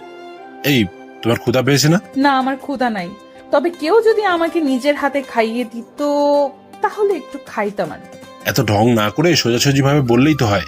কি আমি ঢং করছি? দাঁড়া দাঁড়া ওখানে, আমি আসছি। আমি আর দাঁড়িয়ে না থেকে বাইরে এসে কিছু খাবার আর ফল আর জুস কিনে মাফির জন্য নিয়ে আসলাম। তারপর মাফির হাত ধরে মাফিকে উঠালাম। তারপর একটু একটু করে খাইয়ে দিলাম। আমি মাফিকে খাওয়াচ্ছি আর মাফি আমার দিকে এক দৃষ্টিতে আমার দিকে তাকিয়ে আছে, আর চোখ দিয়ে টপ টপ করে পানি পড়ছে। আমি মাফির চোখের পানি মুছিয়ে দিলাম। এই পাগলি, কাঁদছো কেন তুমি? তুমি আমার উপর যদি রাগ করো আবার চলে যাও, আমি সেদিন সত্যি সত্যি মরে যাব। ধুর পাগলি, কোথাও যাব না তোমাকে ছেড়ে। খুব ভালোবাসি তো পাগলিটাকে, তাই আর ছেড়ে যাব না। তারপর মাফি আমাকে একটু খাইয়ে দিল। তারপর বেডের পাশে এক সাইডে বেড আছে। আমি মাফির কপালে একটা চুমু দিয়ে পাশের বেডে ঘুমাতে যাব। তখন মাফি বলল, কোথায় যাচ্ছ তুমি? কেন? আমি ঘুমাবো তো, তুমি ওখানে ঘুমাও, আমি এখানে ঘুমাবো। মাফি এবার রাগ করে কোনো কথা না বলে মুখটা অন্যদিকে ঘুরে বসে পড়লো। আমি মাফির কাছে গিয়ে মাফিকে আমার দিকে ফিরিয়ে বললাম, এই পাগলি, রাগ করছো কেন? হঠাৎ করে মুখটা বাংলার পাঁচের মতো করলে কেন? মাফি আমাকে জড়িয়ে ধরে আহ্লাদি কণ্ঠে বলল, আমার সাথে আমার বেডে ঘুমাবে তুমি? খুব জড়িয়ে ধরে ঘুমাতে ইচ্ছে করছে, তোমার ওই বুকে একটু মাথা রেখে ঘুমাতে দিবা? তারপর পাগলিটাকে বুকে জড়িয়ে ধরে ঘুমিয়ে পড়লাম। পাগলিটাও আমাকে জড়িয়ে ধরলো মনে হলো। মাফি আজ পৃথিবীর সবচেয়ে খুশি। তারপরের দিন সকালে ঘুম থেকে উঠে দেখি মাফি রাতের মতো জড়িয়ে ধরে ঘুমিয়ে আছে, কিন্তু রাতের থেকে এখন বেশি শক্ত করে জড়িয়ে শুয়ে আছে। তারপর মাফির কপালে একটা চুমুকে যেই উঠতে যাব তখন মাফি উঠতে দিল না। তুমি কখন জাগলে? আমি তো দেখলাম তুমি ঘুমিয়েছিলে। আমি অনেক আগে উঠেছি, কিন্তু ডাকিনি, কারণ আজ সারা দিন তোমার বুকে শুয়ে থাকবো। তারপর বাসা থেকে সবাই নিতে আসলো আমাদের। তারপর আমরা সবাই বাসার উদ্দেশ্যে রওনা দিলাম। স্বামী তার মায়ের কোলে শুয়ে আছে, আর আমি স্বামীর মাথায় হাত বুলিয়ে দিচ্ছি। তারপর বাসায় এসে গোসল করে যেই বের হব তখন মাফি আবার আমার সামনে এসে জড়িয়ে ধরলো। কি ব্যাপার, আমার পাগলি বউটার মনটা আজকে খুব ভালো মনে হচ্ছে। তুমি সব সময় পাশে থাকলে আমি সব সময় খুশি থাকবো। তারপর দুপুরের খাবার খাওয়ার সময় আমি রুমে বসে আছি, তখন মাফি রুমে আসলো। আমি বিছানায় শুয়েছিলাম। মাফি আমার মাথার কাছে আমার মাথায় হাত বুলিয়ে দিচ্ছে। একটা কথা বলবো, রাখবে কথাটা? আমি মাফির হাত জড়িয়ে ধরে বললাম, বলো, এতে আবার অনুমতি নেওয়ার কি আছে? না, তুমি আগে বলো যে আমার কথাটা রাখবে।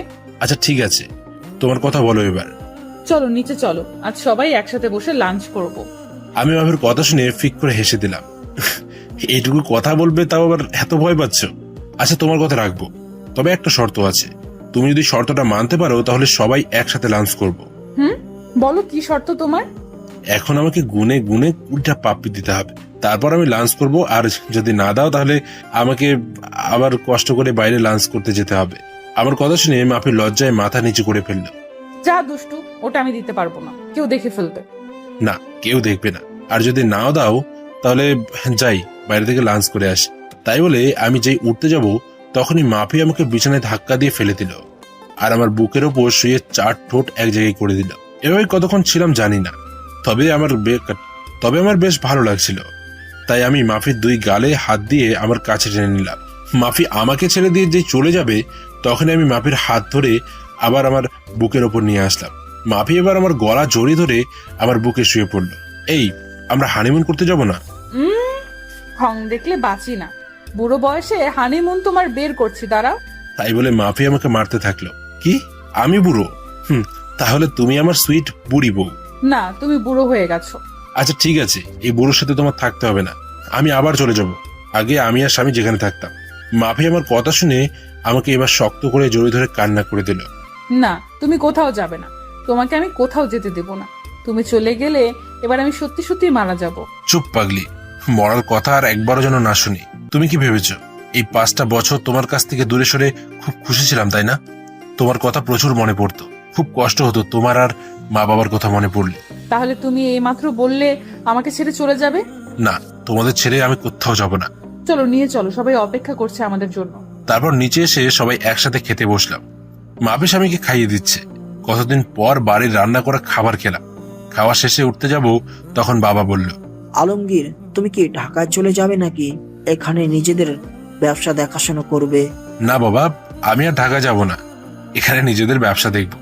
তবে কিছুদিন পর থেকে অফিস যাব, আমাকে এক জায়গায় যেতে হবে, আর সাথে মাফিয়ার স্বামীকে নিয়ে যাব, আর আগামীকাল রওনা দেব। ঠিক আছে, আর সাবধানে যাস। তাই বলে রুমে চলে আসলাম। তারপর মাফি আসলো রুমে। এই, আমাদের নিয়ে তুমি কোথায় যাবে বললে না কিন্তু।